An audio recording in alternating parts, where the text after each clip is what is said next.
اس میں جو کہانی میں آپ کے لیے لے کر آئی ہوں اس کا عنوان ہے خاوند کی واپسی۔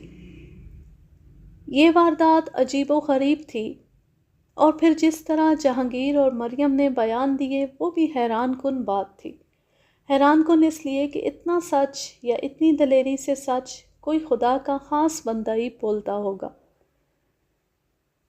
قتل کی کہانیاں تو اب بے شمار پڑھ چکے ہیں، میں اکیلا ہی یہ کہانیاں نہیں سنا رہا، دوسرے حضرات بھی اپنی اپنی تفتیشی کہانیاں پیش کر رہے ہیں۔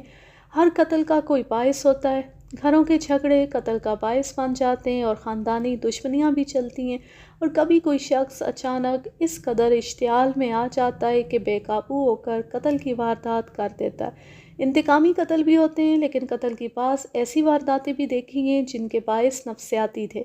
یہ جو واردات سنانے لگا ہوں اس میں ایک نوجوان لڑکی کی نفسیات کار فرما تھی۔ میری بدقسمتی سمجھیں یا خوش قسمتی کہ میں نے BA پاس کر لی تھی اور پھر نفسیات کے علم میں بھی منہ مارتا رہا تھا۔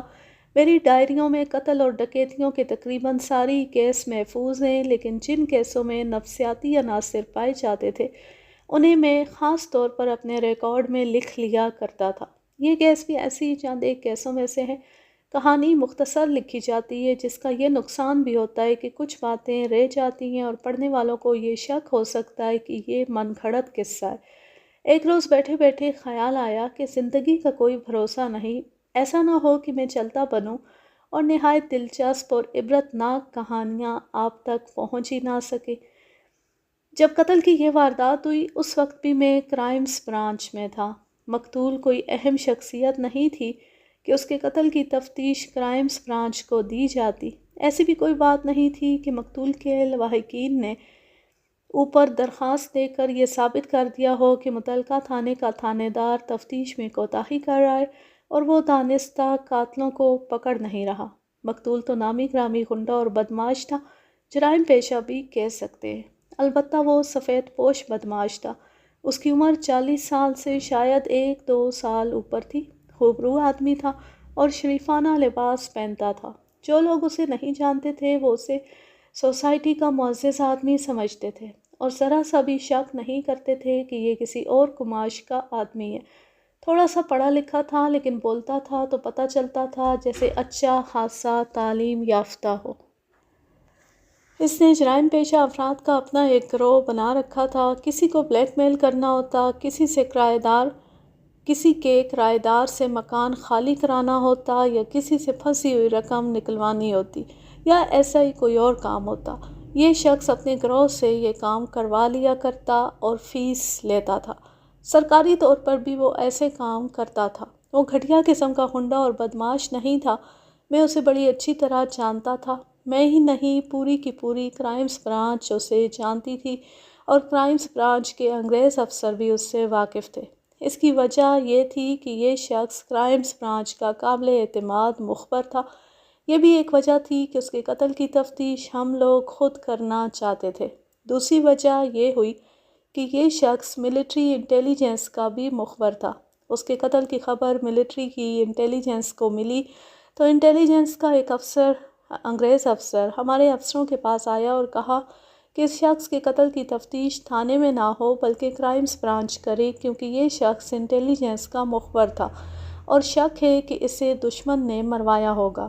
اس وقت جنگ عظیم کا فیصلہ کن دور شروع ہو چکا تھا اور ہندوستان میں جرمنی اور جاپان کے جاسوس کچھ زیادہ ہی ہو گئے تھے۔ وہ سب کے سب ہندوستانی تھے۔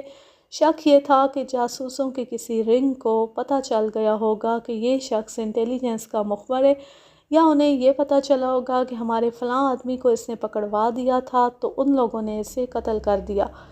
اس انگریز افسر نے یہ بھی بتایا کہ ملٹری انٹیلیجنس کو جاسوسوں کے ایک رنگ کی نشاندہی ہوئی ہے، لیکن ابھی اس کے تمام ممبروں کا پتہ نہیں چلا۔ 2 ممبرز کے متعلق یقین ہو گیا ہے کہ وہ اس رنگ کے آدمی ہیں اور مقتول ان کے ساتھ سائے کی طرح لگ گیا تھا۔ اگر وہ آدمی اس رنگ کے سامنے آ گئے تھے تو پولیس کے لیے تفتیش آسان ہو گئی تھی کہ ان دونوں کو پکڑ کر ان سے تفتیش کی جائے اور 3rd ڈگری کا طریقہ استعمال کر کے ان سے اقبال جرم کروایا جائے، مگر انٹیلیجنس نے یہ مشکل پیدا کر دی کہ ان 2 جاسوسوں کو چھیڑنا ہی نہیں۔ وجہ یہ تھی کہ ان دو کو ہم پکڑ لیتے تو باقی تمام رنگ زمین کے نیچے چلا جاتا۔ انٹیلیجنس کا اپنا ایک طریقہ ہوتا ہے۔ پورے رنگ کو پکڑنے کے لیے اس رنگ کے 1-2 آدمیوں کو کھلی چھٹی دے دی جاتی ہے اور پھر مخبروں کے تعاقب میں رہتے ہیں اور آہستہ آہستہ رنگ کے ہر آدمی کی نشاندہی ہو جاتی ہے۔ یہ کیس مجھے دیا گیا۔ مجھے توقع تو یہ تھی کہ پہلے کی طرح میرے ساتھ ایک انگریز انسپکٹر ہوگا، لیکن پہلی بار مجھے ایک ہندوستانی تھانے دار دیا گیا جو سب انسپکٹر تھا اور سکھ تھا۔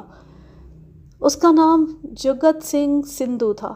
میں اس وقت انسپکٹر تھا۔ اس کا مطلب یہ تھا کہ یہ تفتیش 100% میری ذمہ داری تھی۔ سندھو میرے ماتحت تھا۔ یہ واردات شہر سے ملحقہ ایک آبادی کی تھی جس میں بہت سے مکان نئے نئے بنے تھے۔ یہ مڈل کلاس لوگوں کی آبادی تھی۔ مجھے جس روز یہ کیس دیا گیا وہ قتل کے بعد کا چوتھا دن تھا۔ متعلقہ تھانے کا تھانے دار ایک ہندو سب انسپکٹر جے پال تھا۔ مقتول کا نام عبدالودود جمالی تھا۔ اسے عبدالودود تو کوئی کہتا ہی نہیں تھا، نہ لوگوں کو اس نام کا پتہ تھا۔ وہ جمالی کے نام سے مشہور تھا۔ ہم جے پال کے تھانے میں گئے۔ اسے حکم مل چکا تھا کہ اس کیس میں تفتیش کرائمز برانچ کرے گی۔ ہم نے اس سے فائل لے لی اور پوچھا کہ اب تک وہ کیا کچھ کر چکا ہے اور اسے کیا کچھ معلوم ہے اور وہ کس نتیجے پر پہنچا ہے۔ اس سے ہمیں یہ توقع تو رکھنی نہیں چاہیے تھی کہ وہ اتنی جلدی کسی نتیجے پر پہنچ چکا ہوگا۔ یہ واردات اس طرح ہوئی تھی کہ قتل کی رات مقتول جمالی اپنے گھر نہیں تھا۔ آدھی رات کے کچھ بعد اس کی بیوی باہر نکلی۔ وہ خاوند کے انتظار میں تھی اور اس نے دروازہ کھلا رکھا تھا۔ کھلا کا مطلب یہ تھا کہ اس نے اندر چٹخنی نہیں چڑھائی تھی۔ وہ باہر نکلی تو دیکھا کہ جمالی دروازے کے اندر گرا پڑا ہے۔ اس کا جسم دروازے کے اندر تھا اور پاؤں دہلیز پر تھے۔ دروازے کا ایک کواڑ کھلا ہوا تھا۔ بیوی نے گھبرا کر اسے اٹھانے کی کوشش کی اور اسے ہلایا، لیکن وہ مر چکا تھا۔ بیوی نے بتی جلا کر دیکھا، جمالی کی ناک میں خون جما ہوا تھا، یعنی خون ناک میں سے نکل رہا تھا اور وہاں جم گیا تھا۔ ہونٹوں کے ساتھ بھی خون لگا ہوا تھا۔ بیوی گلی میں نکل آئی اور شور مچایا۔ محلے کے لوگ اکٹھے ہو گئے۔ جس نے بھی جمالی کو دیکھا اس نے کہا یہ تو مر چکا ہے۔ 2-3 آدمی تھانے میں اطلاع دینے کے لیے دوڑ پڑے۔ وہ مقتول کی بیوی کو ساتھ نہ لے گئے۔ سب انسپکٹر جے پال کو گھر اطلاع دی گئی تو وہ اسی وقت اٹھ کر آ گیا اور پھر موقع پر پہنچا۔ جے پال نے لاش کو دیکھا تو اسے لاش کے سر پر ایک جگہ اچھا خاصا ابھار نظر آیا جس سے صاف پتہ چلتا تھا کہ یہاں اس کو ڈنڈے یا لاٹھی کی شدید ضرب لگائی گئی ہے۔ جسم پر کوئی اور زخم نہیں تھا، نہ کہیں ضرب کا نشان تھا۔ جے پال نے لاش پوسٹ مارٹم کے لیے بھجوا دی اور وہیں تفتیش شروع کر دی۔ تھانے رپورٹ پہنچنے سے لے کر لاش کے پوسٹ مارٹم کے لیے بھیجے جانے تک خاصا وقت گزر گیا تھا۔ فجر کی اذان ہونے لگی تھی۔ کچھ دیر بعد مسلمان نماز پڑھنے کے لیے مسجد کو جانے لگے۔ جے پال مقتول کے گھر ہی بیٹھ گیا اور مقتول کی بیوی سے پوچھ گچھ کر رہا تھا۔ 2 آدمی اندر آئے اور جے پال کو کچھ پیسے اور کچھ کاغذات دیے۔ انہوں نے بتایا کہ یہ نوٹ اور یہ کاغذ ساتھ والی گلی میں پڑے ہوئے تھے۔ یہ اس وقت کے لوگوں کی دیانتداری اور تعاون تھا کہ انہوں نے یہ رقم اڑا نہ لی بلکہ یہ سمجھ کر کہ یہ مقتول کی ہو سکتی ہے تھانے دار کے پاس لے آئے۔ ان کاغذوں میں ایک ڈاک کا لفافہ تھا جس پر مقتول جمالی کا نام اور پتہ لکھا ہوا تھا۔ جمالی کے قتل کی خبر ساری آبادی میں پہنچ گئی تھی۔ یہ 2 آدمی یہ ایڈریس دیکھ کر ٹھیک سمجھے کہ یہ پیسے بھی جمالی کے ہوں گے۔ انہوں نے بتایا کہ 100 روپے کے 2 نوٹ گلی میں ایک جگہ گرے پڑے تھے اور 2-3 قدم آگے 10-10 اور 5-5 کے 4-5 نوٹ پڑے ہوئے تھے اور کاغذوں کی چھوٹی چھوٹی 2-3 پرچیاں اور ڈاک کا لفافہ ان سے ذرا آگے گرا پڑا تھا۔ دراصل جے پال کو جمالی کی بیوی پر شک تھا۔ وہ سمجھا کہ جمالی بہت دیر سے گھر آیا ہوگا اور اس کا استقبال بیوی نے دروازے میں ہی کیا ہوگا اور وہ اس بات پر غصے میں آ گئی ہوگی کہ وہ اتنی دیر سے آیا ہے۔ ان کی آپس میں تو تکار ہوئی ہوگی اور بیوی نے کوئی ڈنڈا سوٹا جو ہاتھ میں آیا غصے میں اس کے سر پر مار دیا ہوگا۔ اس طرح خاوند کی موت واقع ہو گئی۔ لیکن جب جے پال کو یہ نوٹ اور دوسرے کاغذ ملے تو اس کا شک تبدیل ہو گیا۔ جے پال اسی وقت اٹھا اور اس جگہ پہنچا جہاں یہ نوٹ اور کاغذ وغیرہ پڑے ہوئے تھے۔ اس جگہ جانے سے پہلے جے پال نے لفافے میں سے خط نکال کر پڑھا۔ یہ خط امبالہ سے جمالی کے ایک دوست نے لکھا تھا۔ اس میں اتنا ہی لکھا تھا کہ میرے بیٹے کا ختنہ فلاں تاریخ ہے اور تم ضرور آنا۔ صبح کی روشنی ابھی خاصی دھندلی تھی۔ جس گلی میں یہ کاغذ وغیرہ پڑے ہوئے تھے وہاں گلی کی بجلی کی بتی جل رہی تھی۔ جے پال نے اس گلی کو اچھی طرح دیکھا۔ اس نے اپنے کانسٹیبلوں سے کہہ دیا تھا کہ گلیوں میں لوگ زیادہ چلے پھرے نہیں۔ جے پال کے لیے یہ سمجھنا مشکل نہیں تھا کہ مقتول کو گھر میں یا گھر کے دروازے پر قتل نہیں کیا گیا بلکہ اسے کہیں قتل کر کے اٹھایا گیا اور گھر تک لاش لائی گئی تھی، اس لیے یہ نوٹ اور کاغذ اس کی اوپر والی جیب سے گر پڑے۔ اس کا دوسرا شک یہ بھی تھا کہ اسی جگہ مقتول کی کسی کے ساتھ لڑائی ہو گئی ہوگی اور اس کے سر پر لاٹھی یا ڈنڈا مارا گیا اور پھر لاش اٹھا کر گھر پھینکی گئی، یا یہ بھی ہو سکتا تھا کہ جمالی اتنی شدید ضرب کھا کر اپنے گھر تک پہنچ گیا لیکن دہلیز پر گرا اور مر گیا۔ یہ نوٹ اور کاغذ لڑائی کے دوران گرے ہوں گے۔ جے پال واپس مقتول کے گھر چلا گیا اور اس کی بیوی سے پوچھنے لگا کہ اس کے مقتول خاوند کی دشمنی کس کے ساتھ تھی۔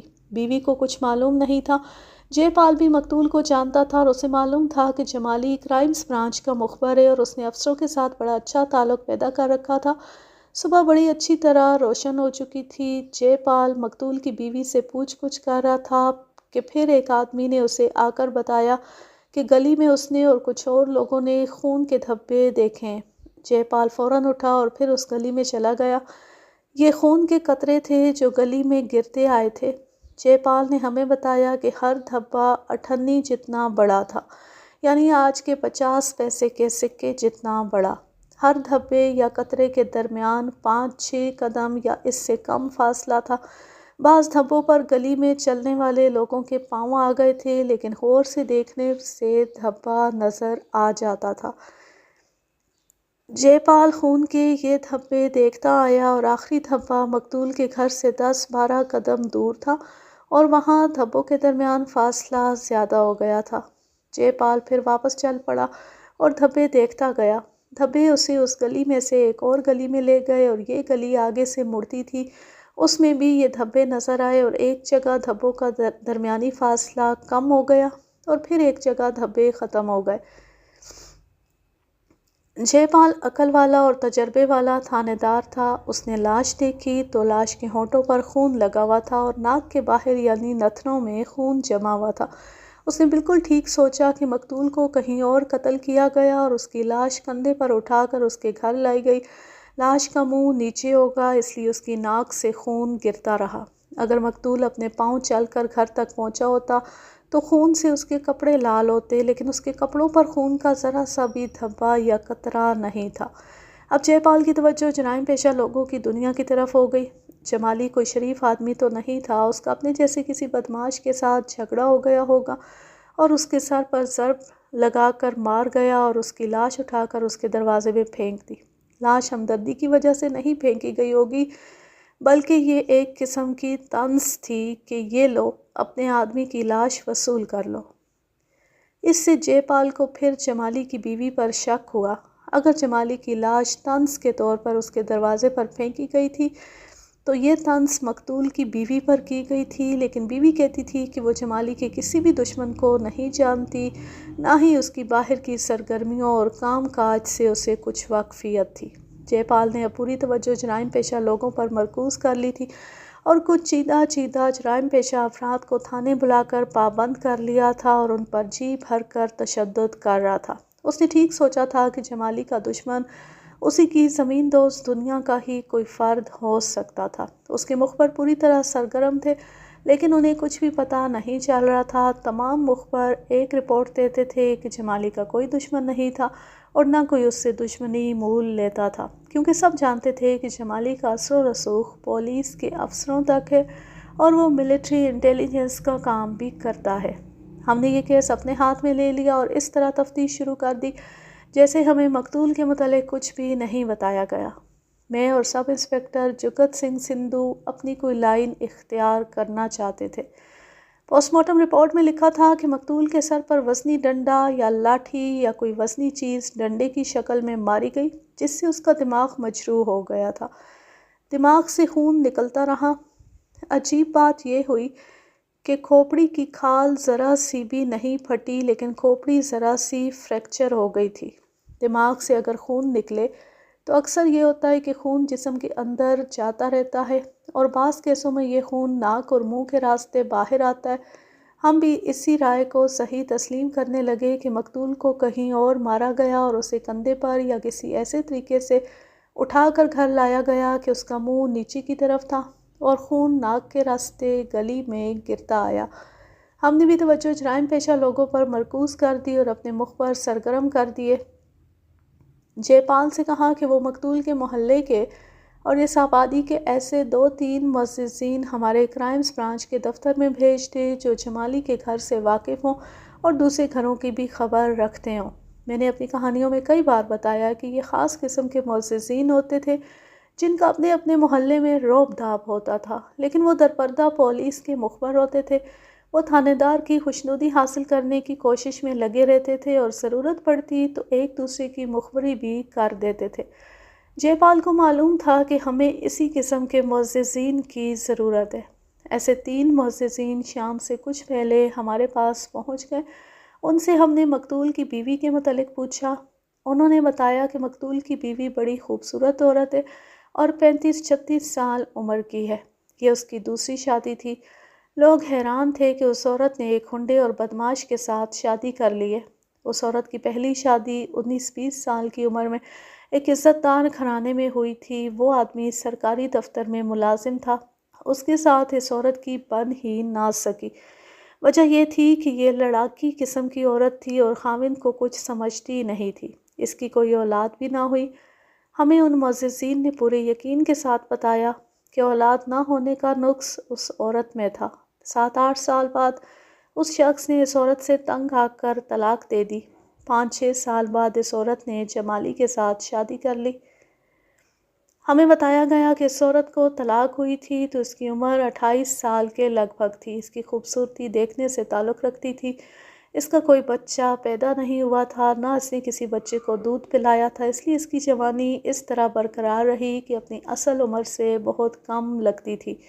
خاندان بھی ٹھیک ٹھاک تھا اور امید یہی تھی کہ اس کی خوبصورتی کو ہی دیکھ کر کوئی بھلا آدمی اس کے ساتھ شادی کر لے گا، لیکن کسی نے اس گھر کی طرف آنکھ اٹھا کر نہ دیکھا۔ اس سے پتہ چلتا تھا کہ یہ عورت اپنی عادات اور اکھڑ پن کی وجہ سے کتنی بدنام تھی۔ ان معززین نے یہ بھی ہمیں وثوق سے بتایا کہ 4-5 سال بعد اس عورت نے جمالی سے ملنا جلنا شروع کر دیا اور اکثر اس کے ساتھ دیکھی گئی۔ جمالی نے شاید کبھی جوانی میں شادی کی ہوگی، لیکن ہم نے اسے ہمیشہ تنہائی دیکھا اور وہ اسی تنہائی میں خوش رہتا تھا۔ اب اس کی دوستی اس عورت کے ساتھ ہو گئی تو کچھ عرصہ دوستی چلا کر اس نے اس کے ساتھ شادی کر لی۔ اس عورت نے اپنے ماں باپ کو ناراض کر کے جمالی کے ساتھ شادی کی تھی۔ جمالی جیسے آدمی کو کوئی شریف گھرانہ لڑکی دینے کے لیے تیار نہیں ہو سکتا تھا، لیکن اس عورت نے منمانی کر لی۔ ہم نے ان معززین سے پوچھا کہ جمالی کے ساتھ اس عورت کا وقت کس طرح گزرتا تھا۔ انہوں نے بتایا کہ جمالی اس عورت کو دبا لیتا تھا، لیکن دیکھا یہ گیا کہ یہ عورت جمالی کو بھی ڈانٹ ڈپٹ کے رکھتی تھی۔ یہ ڈانٹ ڈپٹ پیار والی تھی، لڑائی جھگڑے والی نہیں۔ سارا محلہ گواہ تھا کہ جمالی کے ساتھ اس عورت نے وہ سلوک نہ کیا جو وہ پہلے خاوند کے ساتھ کرتی تھی۔ یہ بھی پتہ چلا کہ اس عورت کے پہلے خاوند نے شادی نہ کرنے کا عہد کر لیا تھا۔ وہ اکثر کہا کرتا تھا کہ اس ایک شادی نے اسے ایسا سبق سکھا دیا ہے کہ وہ اب کسی اور عورت کو اپنے گھر لا کر آباد نہیں کرے گا۔ لیکن 50 سال کی عمر میں اس شخص نے ایک نوجوان لڑکی کے ساتھ شادی کر لی۔ اس وقت اس آدمی کی عمر 50 سال تھی اور یہ نوجوان بیوی اس کے گھر میں آباد تھی۔ اس کے ساتھ ہمارا کوئی تعلق نہیں تھا۔ یہ بھی معلوم ہوا کہ اس عورت کے پہلے خاوند کی یہ دوسری نوجوان بیوی چند مرتبہ اس عورت کے پاس آئی تھی اور اس کے گھر میں کچھ وقت گزار کر جاتی رہی ہے۔ یہ بات سن کر ہم کچھ حیران ہوئے کہ ان دونوں کی تو آپس میں بات چیت ہونی نہیں چاہیے تھی، لیکن ان کی آپس کی ملاقاتیں ہوتی رہی تھی۔ سب انسپکٹر سندھو نے کہا کہ اس نوجوان لڑکی کا تو سوچو ہی نہیں، میں نے بھی اسے ذہن سے اتار دیا۔ جہاں تک میں جمالی کو جانتا تھا وہ غنڈہ اور بدماش اور جرائم پیشہ ضرور تھا، لیکن اوچھا آدمی نہیں تھا۔ میرا مطلب یہ ہے کہ وہ بڑکے مارنے والا آدمی نہیں تھا، نہ کسی پر بلا وجہ رعب چھاڑتا تھا۔ محلے کے لوگوں کے متعلق سنا کہ وہ جمالی کو عزت کی نگاہ سے دیکھتے تھے، کیونکہ جمالی ایک معزز آدمی کی طرح ہر کسی کے دکھ سکھ میں شریک ہوتا تھا، اور جس کسی کو کسی بھی قسم کی مدد کی ضرورت ہوتی جمالی اسے مدد دیتا تھا۔ یہ بات میں اس لیے کہہ رہا ہوں کہ جمالی کا کوئی دشمن نہیں ہو سکتا تھا، لیکن شک یہ سوچ کر ہوتا تھا کہ جمالی کی زمین دوست دنیا میں طرح طرح کے لوگ موجود تھے، اور وہ گھٹیا قسم کے آدمی بھی تھے اور وہ پیشہ ور بھی تھے۔ ہمیں یہ بھی پتہ چلا کہ ملٹری انٹیلیجنس اپنے دوسرے مخبروں کے ذریعے جمالی کے قتل کی تفتیش کر رہی تھی۔ ملٹری انٹیلیجنس کا طریقہ اور انداز کچھ اور تھا۔ اس محکمے نے صرف یہ دیکھنا تھا کہ جمالی کو دشمن کی کسی جاسوس اور تخریب کار نے قتل تو نہیں کر دیا۔ 2 دنوں بعد جمالی کی دنیا کے 2 آدمی ہمارے پاس آ گئے۔ وہ جمالی کی طرح کے آدمی تھے۔ انہوں نے بتایا کہ قتل کی شام وہ ان کے ساتھ تھا اور وہ بالکل نارمل اور خوش باش تھا۔ انہوں نے تھوڑی تھوڑی شراب بھی پی تھی۔ وہ چاہتے تھے کہ جمالی ان کے ساتھ کھانا کھائے، لیکن جمالی نے کہا تھا کہ وہ کھانا بیوی کے ساتھ ہی کھائے گا، وہ اس کے انتظار میں ہوگی۔ بیوی کا ذکر آیا تو سندھو نے ان سے پوچھا کہ جمالی کے گھریلو حالات کیسے تھے۔ انہوں نے بتایا کہ گھریلو حالات بہت ہی اچھے تھے اور جمالی اپنی بیوی سے دلی محبت کرتا تھا اور اس کی تعریفیں بھی کیا کرتا تھا۔ انہوں نے تصدیق کی کہ شادی سے پہلے جمالی کے ناجائز مراسم اس بیوی کے ساتھ شروع ہو گئے تھے، اور یہ عورت اسی طرح یعنی جمالی کی ہی طرح اس کی محبت میں اندھی ہو گئی تھی۔ جمالی تو کہا کرتا تھا اس کی تو زندگی سنور گئی ہے۔ وہ گھر کس وقت گیا تھا؟ ہمارے پاس زیادہ دیر نہیں بیٹھا۔ ہم نے تھوڑی تھوڑی پی اور کچھ تھوڑا سا کھایا، اور پھر ہم تینوں اکٹھے نکلے اور ٹہلتے ٹہلتے جمالی کے گھر تک چلے گئے، اور پھر سلام دعا کے بعد وہ اپنے گھر میں داخل ہو گیا اور ہم آگے نکل گئے۔ اس سے ہم بجا طور پر یہ سمجھے کہ وہ شام کے بعد اپنے گھر چلا گیا اور اس نے کھانا اپنی بیوی کے ساتھ کھایا، اور پھر اسی وقت یا کچھ دیر بعد باہر چلا گیا اور قتل ہو گیا۔ یہ تو اس کی بیوی بتا سکتی تھی کہ وہ گھر سے کس وقت نکلا تھا، اور کیا وہ کچھ بتا کر نکلا تھا کہ وہ کہاں جا رہا ہے۔ 1 دن اور صرف کر کے ہم نے پوری طرح یقین کر لیا کہ جمالی کا قاتل اس کی زمین دوست دنیا کا آدمی نہیں، اور نہ کسی کے ساتھ اس کا لڑائی جھگڑا تھا۔ البتہ انٹیلیجنس کے میدان میں اس کا کوئی دشمن تھا یا نہیں، ہمیں کچھ پتہ نہیں تھا۔ ہم نے اسے اس کی سوشل زندگی میں دیکھنا تھا کہ آخر ہوا کیا کہ اسے قتل کر دیا گیا۔ ہم نے مقتول کی بیوی کو ہیڈ کوارٹر میں بلایا۔ وہ 35-36 سال کی خوبصورت عورت تھی اور واقعی وہ اپنی عمر سے کم لگتی تھی۔ ہم نے اسے سر سے پاؤں تک بڑی غور سے دیکھا اور خاص طور پر اس کے چہرے پر غور کیا۔ اس کے نقش و نگار اور ڈیل ڈول اور انداز ایسے تھے جس سے پولیس والے عموماً واقف ہوتے ہیں۔ اگر میں چہرہ شناسی میں غلطی نہیں کر رہا تھا تو وہ صرف چالاک ہی نہیں بلکہ عیار عورت تھی۔ ایسی عورتیں آدمیوں کو آپس میں ٹکرا کر خون خرابہ کرا دیا کرتی ہیں اور پھر مظلوم اور معصوم بن کر الگ رونے بیٹھ جاتی ہیں۔ قتل کی رات جمالی گھر سے کس وقت نکلا تھا؟ وہ شام کو ہی نکل گیا تھا۔ کیا وہ کھانا کھا کر نکلا تھا؟ نہیں، وہ کھانا کھا کر گیا تھا۔ پھر وہ کس وقت واپس آیا تھا؟ پھر وہ واپس نہیں آیا۔ آدھی رات کو باہر نکلی تو اسے دروازے میں پڑا ہوا پایا۔ وہ شام سے گھر سے نہیں نکلا تھا، وہ شام کو گھر آیا تھا۔ اب بتاؤ کون سی بات سچی ہے؟ وہ شام کو گیا تھا یا شام کو واپس آیا تھا؟ وہ شام کو گیا تھا اور پھر واپس نہیں آیا۔ میں نے صاف طور پر دیکھا کہ اس عورت کی زبان اس کا ساتھ نہیں دے رہی تھی، بات کرتے ہکلا جاتی تھی۔ اس سے شک ہو رہا تھا کہ یہ جھوٹ بول رہی ہے۔ میری ایک بات سن لو بشرا، تم جو جھوٹ بولو گی وہ تمہارے خلاف جائے گا اور ہم تمہیں اپنے خاوند کے قتل کے شک میں گرفتار کر لیں گے۔ ہم جانتے ہیں تم جھوٹ بول رہی ہو۔ پہلے اس سوال کا جواب دو کہ تم جھوٹ کیوں بول رہی ہو۔ اس نے میرے سوال کا کوئی جواب نہ دیا۔ وہ کبھی میرے منہ کی طرف دیکھتی تھی اور کبھی سندھو کے منہ کی طرف۔ اس پر ہمیں شک ہونے لگا۔ یہ بتاؤ، تمہارے پہلے خاوند کی بیوی تمہارے پاس آتی ہے؟ نہیں، وہ تو میرے ہاں کبھی نہیں آئی۔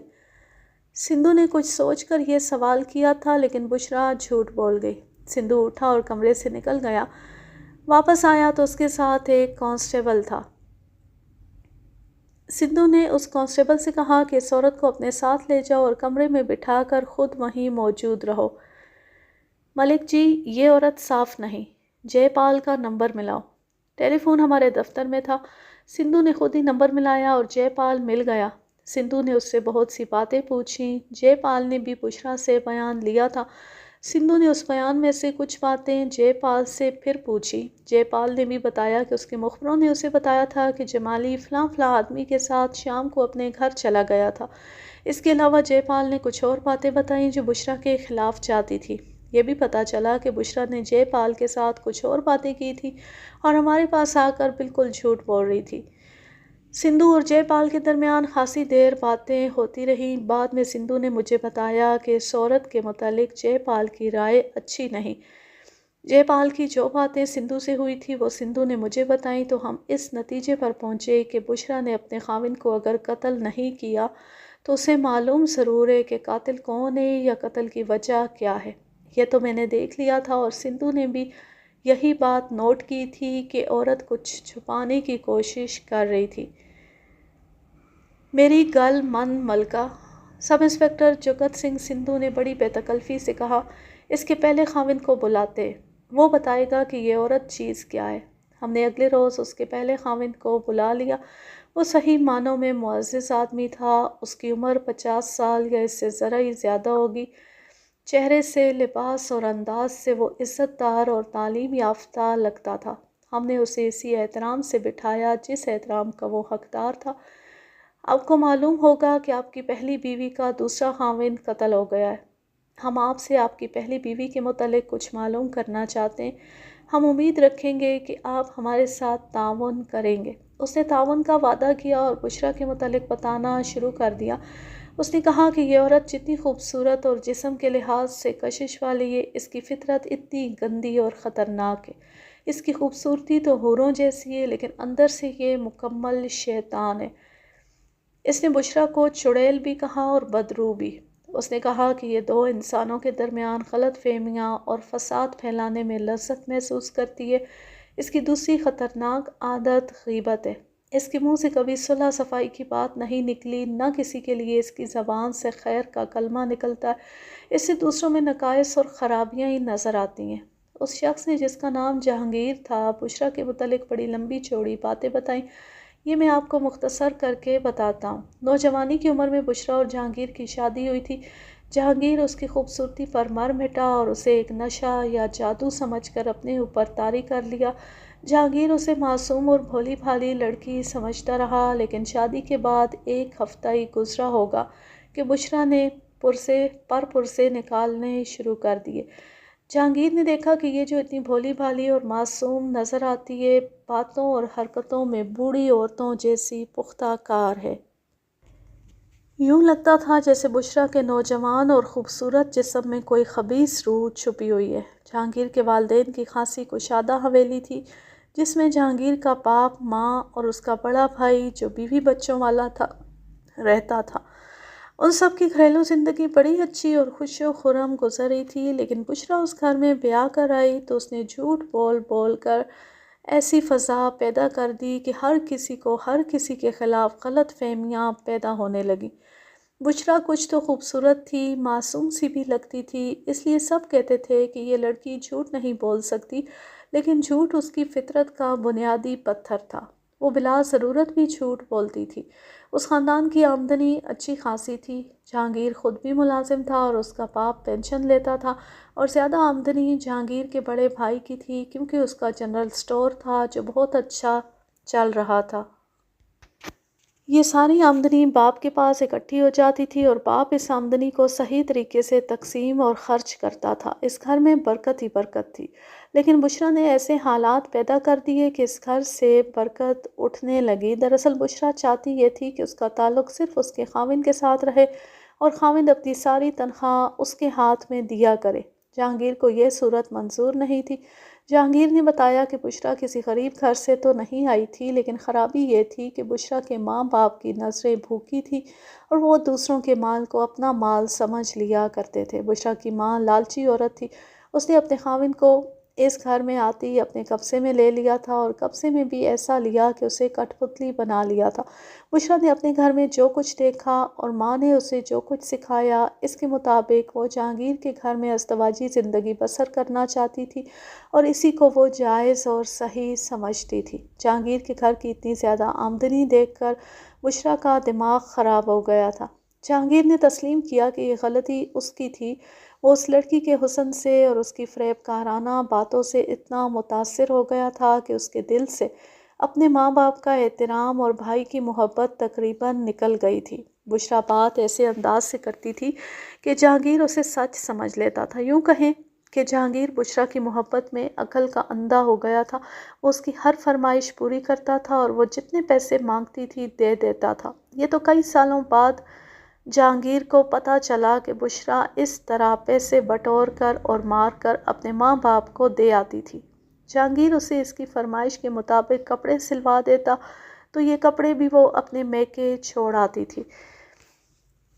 بشریٰ کی ماں تو اور زیادہ چالاک عورت تھی۔ اس نے بھی جہانگیر پر اپنا جادو چلا رکھا تھا۔ جہانگیر کبھی ان کے ہاں جاتا تو یہ عورت اور بشریٰ مل کر اس کے ساتھ اتنا زیادہ پیار اور محبت دکھاتی کہ جہانگیر ان کے آگے ریت کی ڈھیری بن جاتا اور اپنی جیبیں ان کے آگے خالی کر دیا کرتا تھا۔ بشریٰ کی بنیادی خرابی یہ تھی کہ وہ اللہ کا شکر ادا کرنے کی بجائے ناشکری تھی، اور اس نے محلے میں جہانگیر کے والدین، بھائی اور بھائی کی بیوی کو بدنام کر دیا تھا۔ یہ الفاظ بشریٰ کی زبان پر چڑھے ہوئے تھے کہ میں ہی جانتی ہوں کہ اس گھر میں کس طرح گزارا کر رہی ہوں، یعنی وہ اس گھر میں بہت تنگ اور پابند تھی۔ بشریٰ نے جہانگیر کے بڑے بھائی کی بیوی کے ساتھ ایک روز لڑائی مول لے لی اور قرآن کی قسمیں کھا کر جھوٹ بولے کہ غلطی اس کی نہیں بلکہ بڑے بھائی کی بیوی کی تھی۔ جہانگیر اور اس کے گھر والوں کو پہلی بار پتہ چلا کہ یہ لڑکی تو بڑی لڑاکی اور خطرناک ہے، اور یہ ان عورتوں میں سے ہے جو مردوں کے سر کھلوا دیا کرتی ہیں۔ تھوڑے ہی عرصے بعد بشریٰ کے بھڑکانے سے جہانگیر کی اپنے بڑے بھائی کے ساتھ تلخ کلامی ہو گئی اور دونوں بھائیوں میں رنجش چل پڑی۔ اس کے بعد اس گھر کا یہ حال ہو گیا کہ کسی کی کسی کے ساتھ لڑائی رہنے لگی۔ بشریٰ کو سارے محلے میں وہی لڑکی یا عورت اچھی لگتی تھی جو اسی جیسی تنگ نظر اور شیطان فطرت تھی۔ محلے میں اس قسم کی 2 لڑکیاں تھیں۔ انہوں نے بھی اپنے اپنے گھروں میں ادھم مچا رکھا تھا۔ وہ بشریٰ کو سبق دیتی رہتی تھیں کہ اپنے سسرال کو چین نہیں لینے دینا، ورنہ یہ لوگ سر پر سوار ہو جاتے ہیں۔ جہانگیر کے گھر والوں کو اب پتہ چلا کہ بشریٰ کے والدین اصل جھوٹے اور فریب کار لوگ ہیں۔ اس بے برکتی کے اثرات یہ دیکھنے میں آئے کہ جہانگیر کا باپ بیمار رہنے لگا اور جہانگیر کے بڑے بھائی کا کاروبار نقصان میں جانے لگا۔ باپ کی بیماری دراصل ذہنی اور اعصابی تھی۔ اس نے گھر میں شرافت، وقار اور ڈسپلن رکھا ہوا تھا۔ یہ سب طور طریقے تباہ ہو گئے تھے۔ جہانگیر نے بتایا کہ گھروں میں گھر کے افراد کا چھوٹا موٹا تصادم تو ہو ہی جایا کرتا ہے، اور کچھ دیر بعد کوئی نہ کوئی محسوس کرتا ہے کہ یہ تو زیادتی ہوئی ہے، تو وہ جھگڑا رفع دفع کر کے گھر کی فضا کا سارا تقدر صاف کر دیتا ہے۔ پھر کسی کے دل میں کسی کے خلاف ناراضگی نہیں رہتی۔ لیکن اس گھر میں صلح جوئی اور درگزر تو ختم ہو گیا تھا۔ گھر میں کشیدگی بلکہ عداوت کا ماحول بنا رہتا تھا۔ بشریٰ کا عالم یہ تھا کہ وہ معاف کرنا تو جانتی نہیں تھی، جھوٹ بول کر الزام تراشی کرتی اور پھر اس کے بعد طے کر لیتی تھی کہ یہ طوفان کھڑا کر کے ہی رہنا ہے۔ اس کی فطرت میں کینہ پروری کوٹ کوٹ کر بھری ہوئی تھی، اور اس کے ساتھ ہی اس پہ انتقامی جذبہ تھا۔ چھوٹی سی بات کا بھی وہ انتقام لے کر ہی رہتی تھی۔ تقریباً 6 سال گزر گئے تو جہانگیر کو محسوس ہونے لگا کہ بشریٰ اس کی محبت کا غلط استعمال ہی نہیں کر رہی بلکہ اس کی محبت کی توہین کر رہی ہے۔ اسے یہ بھی پتہ چلا کہ بشریٰ چوری چکاری بھی کر گزرتی ہے۔ جہانگیر اور اس کے والدین کی شرافت کا تو یہ عالم تھا کہ 6 سال گزر گئے تھے اور بشریٰ کا ایک بھی بچہ پیدا نہیں ہوا تھا۔ 2 بار 2 مختلف لیڈی ڈاکٹروں سے چیک کروایا تو پتہ چلا تھا کہ بشریٰ کی ٹیوبیں قدرتی طور پر بند ہیں اور اس کی اولاد ہو ہی نہیں سکتی۔ اس کے باوجود جہانگیر کے ماں باپ نے اسے قبول کیے رکھا، بلکہ اس کی پوری ابلیسیت کے باوجود قبول کیے رکھا۔ جہانگیر کو تب خیال آیا کہ بشریٰ تو کسی پہلو سے قابل قبول نہیں۔ اگر اس کے ایک 2 بچے پیدا ہو جاتے تو شاید اس کے دل میں سچا پیار پیدا ہو جاتا۔ خدا نے بچہ بھی نہ دیا اور بشریٰ انسانیت کے درجے سے گرتی چلی گئی۔ جہانگیر نے جب دیکھا کہ اس کا باپ بالکل ہی بستر پر گر پڑا ہے تو اس کی برداشت جواب دے گئی۔ جہانگیر جانتا تھا کہ اس کے باپ کو گھر کے سکون کی بربادی کا صدمہ لے بیٹھا ہے۔ اس آبادی سے تھوڑی دور ایک گاؤں میں ایک بزرگ رہتا تھا جو روحانی بابا کے نام سے مشہور ہو گیا تھا۔ لوگ اس کے پاس اپنی مرادیں اور مسائل لے کر جایا کرتے تھے۔ جہانگیر نے بھی اس کی شہرت سنی تھی لیکن اس نے اس پر توجہ نہیں دی تھی اور وہ سمجھتا تھا کہ یہ بھی عام قسم کے عاملوں اور جوتشیوں جیسا کوئی فراڈ ہوگا، لیکن پتہ چلا تھا کہ وہ بندے کو دیکھ کر بتا دیا کرتا تھا کہ اس شخص میں فطری نقائص کیسے ہیں اور یہ نقائص اسے کہاں تک پہنچائیں گے۔ دوسرے لفظوں میں یہ کہہ لیں کہ وہ کوئی عالم فاضل اور فطرت شناس تھا۔ جہانگیر نے بتایا کہ ایک روز وہ بشریٰ کو اس بہانے روحانی بابا کے پاس لے گیا کہ اسے بتائیں گے کہ اولاد نہیں ہوتی۔ جہانگیر دراصل ایک روز پہلے اس روحانی بابا کے پاس گیا تھا اور اس نے بشریٰ کے متعلق بتایا تھا کہ اس میں کیا خرابیاں ہیں اور اس کا کوئی ایسا علاج کیا جائے کہ اس کی فطرت سے شیطانیت نکل جائے اور انسانیت آ جائے۔ جہانگیر نے ہمیں سنایا کہ اس بزرگ نے بشریٰ کو بڑی اچھی طرح دیکھا اور پھر اس کے چہرے پر نظریں جما دیں، پھر اس کی آنکھوں میں قریب ہو کر جھانکا اور پیچھے ہٹ کر آنکھیں بند کر لیں اور کچھ پڑھنے لگا۔ آنکھیں کھول کر اس نے پھر بشریٰ کو دیکھا اور پھر اس کے دونوں ہاتھ دیکھے اور بشریٰ کو باہر بھیج دیا۔ دیکھو میاں، روحانی بابا نے جہانگیر سے کہا، میں کسی کی ازدواجی زندگی تباہ نہیں کرنا چاہتا کہ یہ گناہ ہے، لیکن میں اس لڑکی کی ازدواجی زندگی کا خیال کرتا ہوں تو تمہاری زندگی تباہ ہو جائے گی۔ بابا جان، صرف میری نہیں بلکہ میرے پورے گھر کی پرسکون زندگی تباہ ہو چکی ہے، اسی لیے آپ کے پاس آیا ہوں۔ پھر اسے طلاق دے دو۔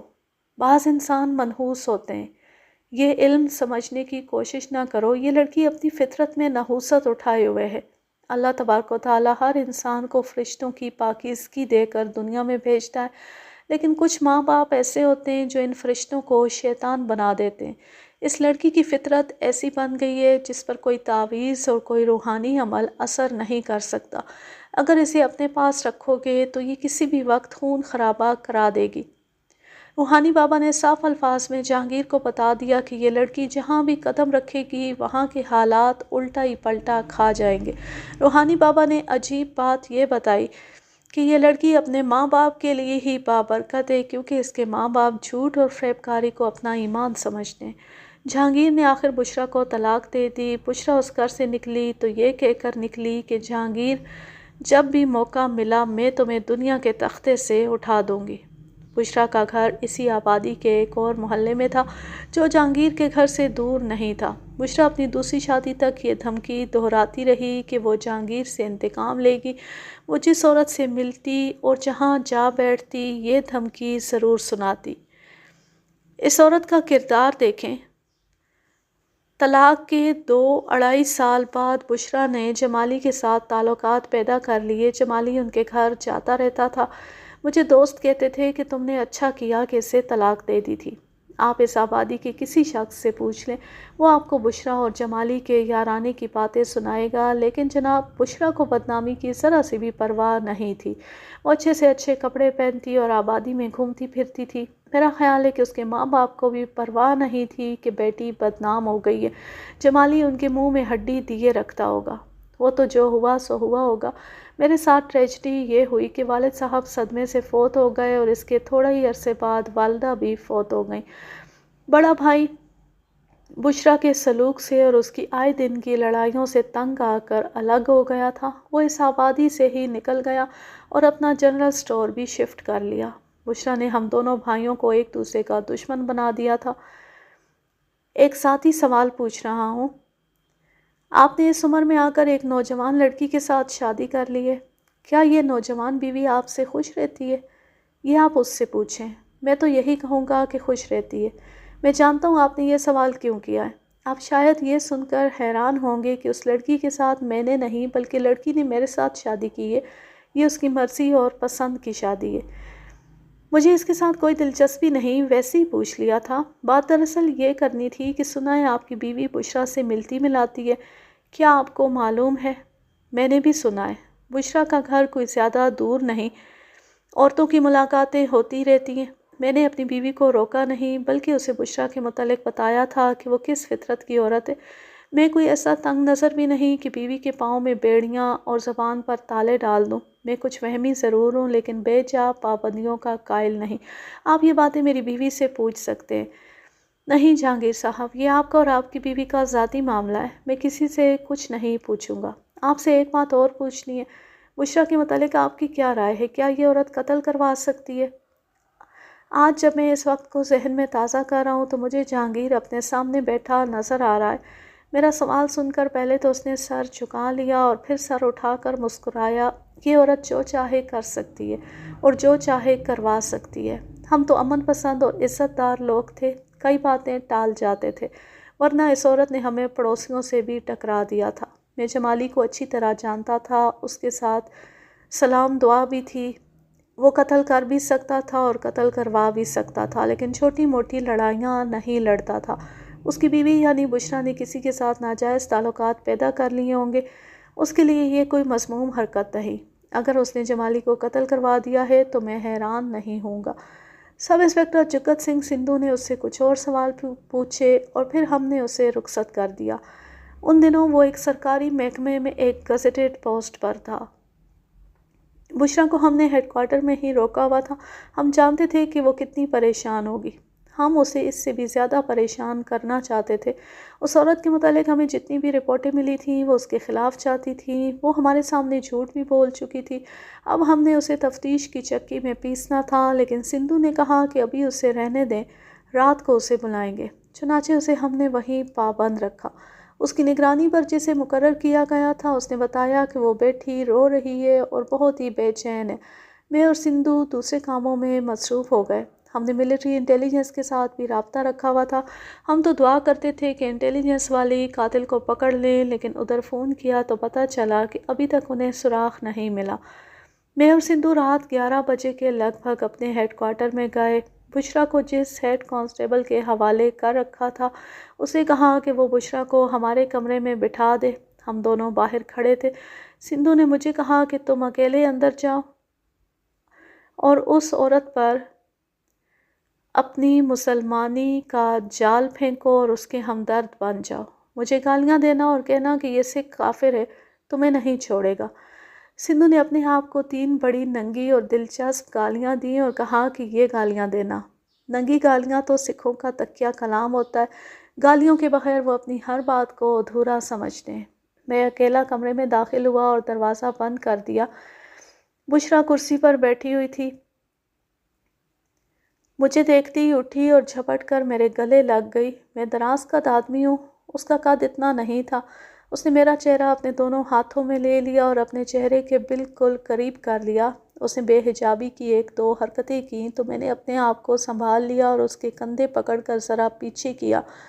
وہ مجھے اپنا آپ پیش کر رہی تھی۔ مرد کے لیے یہ بڑا ہی صبر آزما امتحان ہوتا ہے۔ میں نے دھیان کسی اور طرف کر لیا۔ میں شاید اچھی طرح بیان نہیں کر سکا کہ وہ کتنی زیادہ کشش والی عورت تھی۔ اس کے ساتھ وہ مرد پر حاوی ہونا بھی جانتی تھی۔ میری جگہ اگر کوئی اور انسپکٹر ہوتا تو وہ اتنی خوبصورت پیشکش کو کبھی نہ ٹھکراتا۔ میں اپنے دماغ میں یہ خیال لے آیا کہ یہ عورت اپنے آپ کو پیش کر کے ثابت کر رہی ہے کہ وہ بے گناہ نہیں، اور اس واردات میں اس کا پورا ہاتھ ہے۔ میرے پاس بہت زیور ہے، آپ یہ زیور بھی لے لینا۔ آج ہی نہیں، جب کبھی آپ مجھے بلایا کریں گے میں پہنچ جایا کروں گی۔ ذرا بیٹھو بشریٰ، میں تمہیں ایک مسلمان عورت سمجھ کر بچانا چاہتا ہوں۔ یہ سکھ تمہیں چھوڑے گا ہی نہیں۔ صحیح بات بتا دو، اس کے بعد میں تمہیں بتاؤں گا کہ میں تمہیں کس طرح بچا سکتا ہوں۔ جب تک سچ نہیں بولو گی یہاں سے جا نہیں سکو گی۔ میں ہر طرح سے آپ کی خدمت کروں گی۔ خدمت کا مطلب آپ سمجھ گئے ہیں۔ میں نے اپنا زیور بھی پیش کیا ہے۔ کوئی گھریلو عورت کسی تھانے دار کے ساتھ ایسی بے حجابی اور بے غیرتی کے ساتھ یہ بات نہیں کرے گی۔ خاص قسم کی بے شرمی اور جرأت کی ضرورت ہوتی ہے۔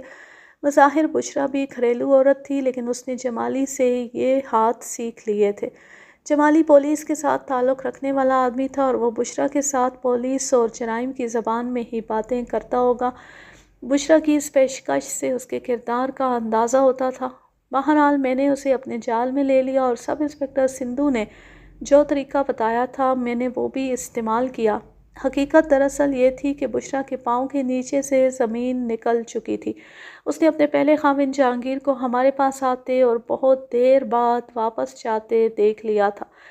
اس سے بھی اسے اچھی خاصی بے چینی اور پریشانی ہو رہی تھی۔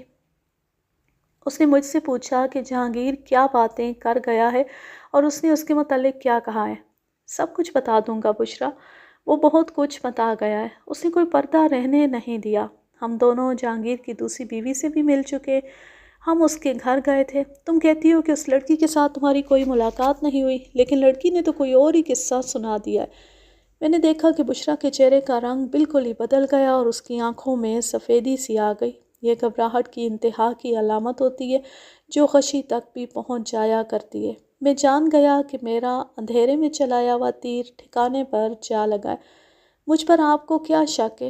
مجھے شک نہیں، یقین ہے۔ تم نے خود قتل نہیں کیا، کسی سے کروایا ہے۔ اگر یہ بات بھی غلط ہے تو تم اتنا ضرور جانتی ہو کہ جمالی کو کس نے قتل کیا ہے۔ میں نے سوچا وہ میرے الزام سے انکار کرے گی، اور اگر اس نے سچ بولا بھی تو یہ کہے گی کہ فلاں شخص کے ساتھ جمالی کی دشمنی تھی اور دشمنی کی وجہ کیا تھی، لیکن اس نے مجھ پر تو جیسے ایک بم پھینک دیا۔ پہلے وہ گھبرائی ہوئی تھی، اب میں چکرا گیا۔ جمالی کو میں نے نہیں، جہانگیر نے قتل کیا ہے۔ وہ کیسے؟ میں نے پوچھا اور باہر جا کر سب انسپکٹر جگت سنگھ سندھو کو اندر بلایا۔ میں نے اسے بتایا کہ یہ کیا کہہ رہی ہے، ہم اسے جھوٹ سمجھ رہے تھے۔ میں نے اسے پھر پوچھا کہ جہانگیر نے جمالی کو کہاں اور کس طرح قتل کیا۔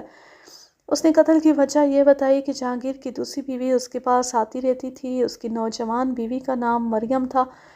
مریم کی شادی کو تقریباً 1.5 سال ہو گیا تھا جب اس کی پہلی ملاقات بشریٰ کے ساتھ کسی گھر میں شادی کے موقع پر ہوئی۔ بشریٰ نے مریم کو بتایا کہ وہ جہانگیر کی پہلی بیوی ہے۔ پتہ چلا کہ مریم اس سے واقف ہے۔ بشریٰ نے اس کے ساتھ کچھ ایسا اچھا سلوک کیا کہ مریم اس سے متاثر ہو گئی۔ اس کے بعد ان کی ملاقاتیں ہوتی رہیں۔ ان کی بے تکلفی اتنی بڑی کہ راز کی باتیں بھی ایک دوسرے کے ساتھ کرنے لگی۔ مریم نے بشریٰ کو بتایا کہ وہ جہانگیر سے تنگ آ چکی ہے۔ وجہ یہ بتائی کہ جہانگیر وہمی آدمی ہے اور اس کے چال چلن پر شبہ کرتا رہتا ہے۔ شبہ بھی ایسا کہ مریم کبھی چھت پر چلی جاتی تو جہانگیر اس سے پوچھتا کہ کیا دیکھنے کے لیے چھت پر گئی تھی۔ دفتر سے جہانگیر واپس آتا تو پوچھتا آج تمہیں ملنے کون آیا تھا۔ بشریٰ نے بتایا کہ مریم نے اپنی مرضی سے جہانگیر کے ساتھ شادی کی تھی اور اسے وہ اپنی محبت کی شادی کہتی تھی، لیکن جہانگیر نے اسے نہ صرف مایوس کیا بلکہ اس کی زندگی جہنم بنا ڈالی۔ بشریٰ نے اسے کہا کہ وہ بہت بڑی غلطی کر چکی ہے اور اب بھی وقت ہے کہ وہ اس بوڑھے آدمی سے جان چھڑا لے اور کسی جوان آدمی کے ساتھ شادی کر لے۔ ایک روز مریم بشریٰ کے گھر گئی اور بہت روئی۔ اس نے بشریٰ کو بتایا کہ کل شام جہانگیر نے اس کے منہ پر تھپڑ مارا ہے اور بات کچھ بھی نہیں تھی، وہی وہم والا معاملہ تھا۔ جہانگیر اسے کہتا تھا کہ میری غیر حاضری میں تم اپنی کسی یار کو گھر میں بلا لیتی ہو۔ یہ پہلا موقع تھا کہ مریم نے جہانگیر پر غصہ جھاڑا، جس کے جواب میں جہانگیر نے اس کے منہ پر تھپڑ جاڑ دیا۔ باتوں باتوں میں مریم نے کہا کہ میرا بس چلے تو میں اس شخص کو زہر پلا دوں۔ بشریٰ نے اسے کہا زہر پلاؤ گی تو ہی اس سے نجات حاصل کر سکو گی، ورنہ یہ آدمی مرتے دم تک تمہیں آزاد نہیں کرے گا۔ بشریٰ نے اسے بھڑکانا شروع کر دیا اور ساتھ یہ بھی کہا کہ اس کی نظر میں ایک جوان آدمی ہے جو بہت ہی اچھا ہے اور وہ مریم کو چاہتا بھی ہے۔ بشریٰ نے اس آدمی کی بہت تعریفیں کی اور کہا کہ وہ جس طرح خوبرو ہے اسی طرح اس کی فطرت اور سیرت بھی پرکشش ہے۔ مریم بشریٰ سے متاثر تھی، یا یوں کہیں کہ جہانگیر سے تنگ آ چکی تھی۔ اس نے بشریٰ سے کہا کہ اس آدمی کو ملوا دے یا کم از کم دکھائی دے۔ بشریٰ نے مریم سے کہا کہ اس نے جوانی میں بڑی مشکل سے جہانگیر سے طلاق لی تھی۔ مختصر یہ کہ بشریٰ نے جہانگیر کے وہ نقائص اور برائیاں بیان کرنی شروع کر دیں جو جہانگیر میں تھیں ہی نہیں۔ وہ جھوٹ بول رہی تھی اور اپنی شیطانی فطرت کے مطابق مریم کے دل میں اس کے خاوند کے خلاف زہر بھر رہی تھی۔ بشریٰ کے بیان سے یہ بات سامنے آئی کہ بشریٰ مریم کے دماغ میں یہی ایک بات ڈال رہی تھی کہ جہانگیر کو ختم کیے بغیر مریم کو آزادی نہیں مل سکتی۔ میں بشریٰ کا یہ بیان بہت ہی مختصر کر کے سنا رہا ہوں۔ اس نے چھوٹی چھوٹی باتیں بھی سنائی تھی۔ وہ بے شک چالاک اور عیار عورت تھی، لیکن وہ جرائم پیشہ نہیں تھی اور زندگی میں پہلی بار اس کا پالا پولیس سے پڑا تھا، اس نے کچھ اور قسم کے گناہ کیے تھے، وہ گناہ نہیں کیے تھے جنہیں دنیا کا قانون پکڑ لیا کرتا ہے۔ اس نا تجربے کاری میں وہ بولتی چلی گئی اور اس کی زبان سے ایسی باتیں بھی نکل گئیں جو اس کی اپنی نیت کا اظہار کرتی تھیں۔ بشریٰ سیدھی بات کرو، سندھو نے کہا، تم جہانگیر کو قتل کروانا چاہتی تھی، یہ تمہاری انتقامی کارروائی تھی، تم نے انتقام لینے کے لیے مریم کو بھڑکایا اور اسے استعمال کیا۔ تم اگر دل کی ہر بات کہہ ہی رہی ہو تو یہ بھی کہہ دو کہ تم نے جہانگیر سے انتقام لینے کے لیے اسے قتل کروانا چاہا تھا۔ ہاں بشریٰ، میں نے تمہارے ساتھ وعدہ کیا ہے کہ تمہیں بچا لوں گا، بشرط یہ کہ تم ہر بات بتا دو، پھر تمہیں بچانے کا ذریعہ نکل آئے گا۔ اس نے سر جھکا لیا۔ ہم سمجھ گئے کہ اسے جو بات کہی گئی ہے وہ بالکل سچ ہے، یعنی یہ عورت جہانگیر کو مروانا چاہتی تھی۔ اس نے سر اٹھایا اور ہم دونوں کی طرف باری باری دیکھ کر دبی سی زبان میں کہا کہ وہ جہانگیر کو مروانا چاہتی تھی اور مریم کے ساتھ اس کی کوئی جذباتی دلچسپی نہیں تھی۔ اس نے جب یہ بات کی تو میں نے اور سندھو نے اسے بہت شاباش تھی، جیسے اس نے کوئی اعلیٰ پائے کی غزل سنا دی ہو۔ ہم نے اس کی حوصلہ افزائی کی اور یہ بھی کہا کہ اسے ہم گرفتار نہیں کریں گے، وہ اپنا بیان اور زیادہ واضح کر کے دے۔ اس کی زبان رواں ہو چکی تھی، بلکہ کہنا یہ چاہیے کہ اس کی زبان بے لگام ہو گئی تھی، اور یہ ہم دو تھانے داروں کا کمال تھا۔ وہ ہم کو کوئی بات کہتی تھی تو ہم دونوں اس طرح اسے داد دیتے تھے جس طرح آپ نے مشاعروں میں لوگوں کو داد دیتے دیکھا ہوگا۔ اس کی عیاریاں اور چالاکیاں ختم ہو چکی تھیں، یہ تو اس نے تسلیم کر لیا کہ وہ جہانگیر کو مروانا چاہتی تھی۔ جہانگیر نے ہمیں پہلے بتا دیا تھا کہ یہ عورت کینہ پرور ہے اور انتقام لے کر ہی رہتی ہے۔ مریم تو اسے ایک بہانہ یا ذریعہ مل گیا تھا۔ اس نے کہا کہ مریم کو اس نے جہانگیر کے خلاف اتنا بھڑکایا اور ایسے ایسے جھوٹ بولے کہ مریم تیار ہو گئی جیسے اس رات وہ جہانگیر کو قتل کر دے گی۔ مریم بار بار ایک ہی بات کہتی تھی کہ وہ جہانگیر کو زہر پلا کر ہی مار سکتی ہے۔ بشریٰ نے اسے کہا کہ اس طرح وہ پکڑی جائے گی اور اس کی باقی عمر جیل میں گزرے گی۔ آخر بشریٰ نے کہا کہ وہ جمالی کے ساتھ بات کرے گی اور کوئی ایسا طریقہ سامنے آ جائے گا کہ جہانگیر قتل بھی ہو جائے گا اور قتل کا کوئی سراغ نہیں ملے گا۔ اس روز بشریٰ نے مریم کو تسلی دلاسا دے کر اور پیار و محبت کر کے گھر بھیج دیا اور اسے یہ یقین بھی دلایا کہ اس کا کام ہو جائے گا اور اس کے بعد بشریٰ اس کی شادی خود کروائے گی۔ مریم چلی گئی۔ شام کو جمالی گھر آیا تو بشریٰ نے اس کے سامنے یہ مسئلہ رکھا۔ بشریٰ نے ہمیں سنایا تھا کہ جمالی کو جہانگیر کے قتل کے لیے کس طرح تیار کیا تھا۔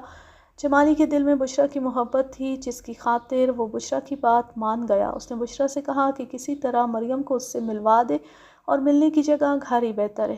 بشریٰ نے ایک عورت کی معرفت مریم کو پیغام بھجوا دیا۔ یہ عورت بشریٰ کے اعتماد کی عورت تھی۔ اس عورت نے مریم کو پیغام پہنچا دیا اور دوسرے دن جب جہانگیر اپنے دفتر چلا گیا تو مریم بشریٰ کے گھر پہنچ گئی۔ جمالی گھر میں ہی تھا۔ جمالی نے جب مریم کو دیکھا تو وہ فوراً جہانگیر کے قتل کے لیے تیار ہو گیا۔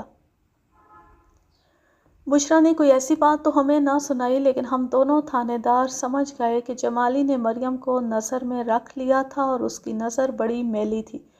جمالی ایسے کام اچھے خاصے پیسے لے کر اپنے گروہ کے کسی آدمی سے کروا دیا کرتا تھا، لیکن یہ کام وہ خود اپنے ہاتھوں سے کرنے پر تیار ہو گیا۔ اس نے مریم سے ایک پیسہ بھی نہیں لینا تھا، لیکن اس نے یہ کام بلا اجرت نہیں کرنا تھا۔ مریم مجسم اجرت تھی اور بڑی دلکش اجرت تھی۔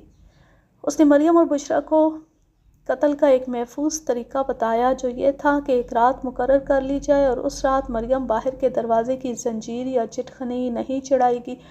آدھی رات کے وقت جمالی آئے گا اور مریم اس کا استقبال دروازے میں کرے گی اور پھر جمالی اندر جا کر سوئے ہوئے جہانگیر کا گلا ہاتھوں سے دبا دے گا۔ وہ جب مر جائے گا تو ایک رسی ساتھ والے کمرے کے چھت والے پنکھے کے ساتھ باندھ کر اس کا پھندا جہانگیر کے گلے میں ڈال دیا جائے گا۔ نیچے ایک کرسی فرش پر گرا دی جائے گی۔ مریم رات کو شور شرابہ کرے گی۔ جمالی جا چکا ہوگا۔ مریم کے شور پر پڑوسی آ جائیں گے تو مریم انہیں اندر لے جا کر دکھائے گی کہ اس کے خاوند نے خودکشی کر لی ہے۔ وہ یہ بھی بتائے گی کہ وہ بیت الخلاء میں چلی گئی تھی، وہاں سے آئی تو خاوند بستر پر نہیں تھا، ساتھ والے کمرے میں گئی تو اسے پنکھے کے ساتھ لٹکتا دیکھا۔ لوگ پولیس کو رپورٹ کریں گے تو جب تھانے دار آئے گا مریم یہ بیان دے گی کہ تھوڑی دنوں سے جہانگیر نے مریم سے یہ کہنا شروع کر دیا تھا کہ میں بہت بوڑھا ہو گیا ہوں اور تمہارے قابل نہیں رہا۔ مریم اسے بہلاتی تھی، لیکن وہ روز بروز مغموم اور اداس ہوتا جا رہا تھا۔ اس شام کو بھی جہانگیر نے مریم سے کہا تھا کہ میں تمہیں آزاد کر دوں گا۔ اس طرح پولیس یہ لکھ لے گی کہ جہانگیر نے خودکشی کی ہے اور کام بن جائے گا۔ قتل کے لیے رات مقرر کر لی گئی۔ بشریٰ نے اپنے بیان میں کہا کہ آدھی رات کے وقت جمالی جہانگیر کو قتل کرنے کے لیے گھر سے چل پڑا۔ بشریٰ خوش بھی تھی کہ اس کا انتقام پورا ہو جائے گا، اور وہ تھوڑی تھوڑی دیر بعد گھبرا بھی جاتی تھی کہ جمالی پکڑا ہی نہ جائے یا کوئی ایسی وجہ نہ ہو جائے کہ کام نہ بن سکے۔ وہ تھوڑی تھوڑی دیر بعد دروازے پر جاتی اور باہر دیکھتی تھی۔ ایک بار پھر وہ باہر آئی، مین ڈیوڑی میں پہنچی تو دیکھا کہ ایک کواڑ کھلا ہوا ہے اور ڈیوڑی کے فرش پر کوئی آدمی پڑا ہے۔ اس کا تو خون ہی خشک ہو گیا۔ ابھی اسے معلوم نہیں تھا کہ یہ اس کا خاوند جمالی ہے اور یہ زندہ نہیں۔ اس نے ڈیوڑی کی بتی جلائی تو اس نے دیکھا کہ یہ تو جمالی ہے۔ جمالی کی لاش اوندے منہ پڑی تھی۔ بشریٰ نے لاش پیٹھ کے بل کی اور اس کی نبض دیکھی، پھر دل پر ہاتھ رکھا تو اسے پتہ چلا کہ یہ تو مرا ہوا ہے۔ اس کے ہونٹوں پر بھی خون تھا اور ناک سے بھی خون نکل رہا تھا جو جم چکا تھا۔ تب اس نے بڑی زور زور سے چیخیں ماری اور گلی میں نکل کر پڑوسیوں کو آوازیں دیں تو لوگ اکٹھے ہو گئے۔ اس کے بعد جو ہوا وہ میں پہلے سنا چکا ہوں۔ اب یہ بتاؤ بشریٰ،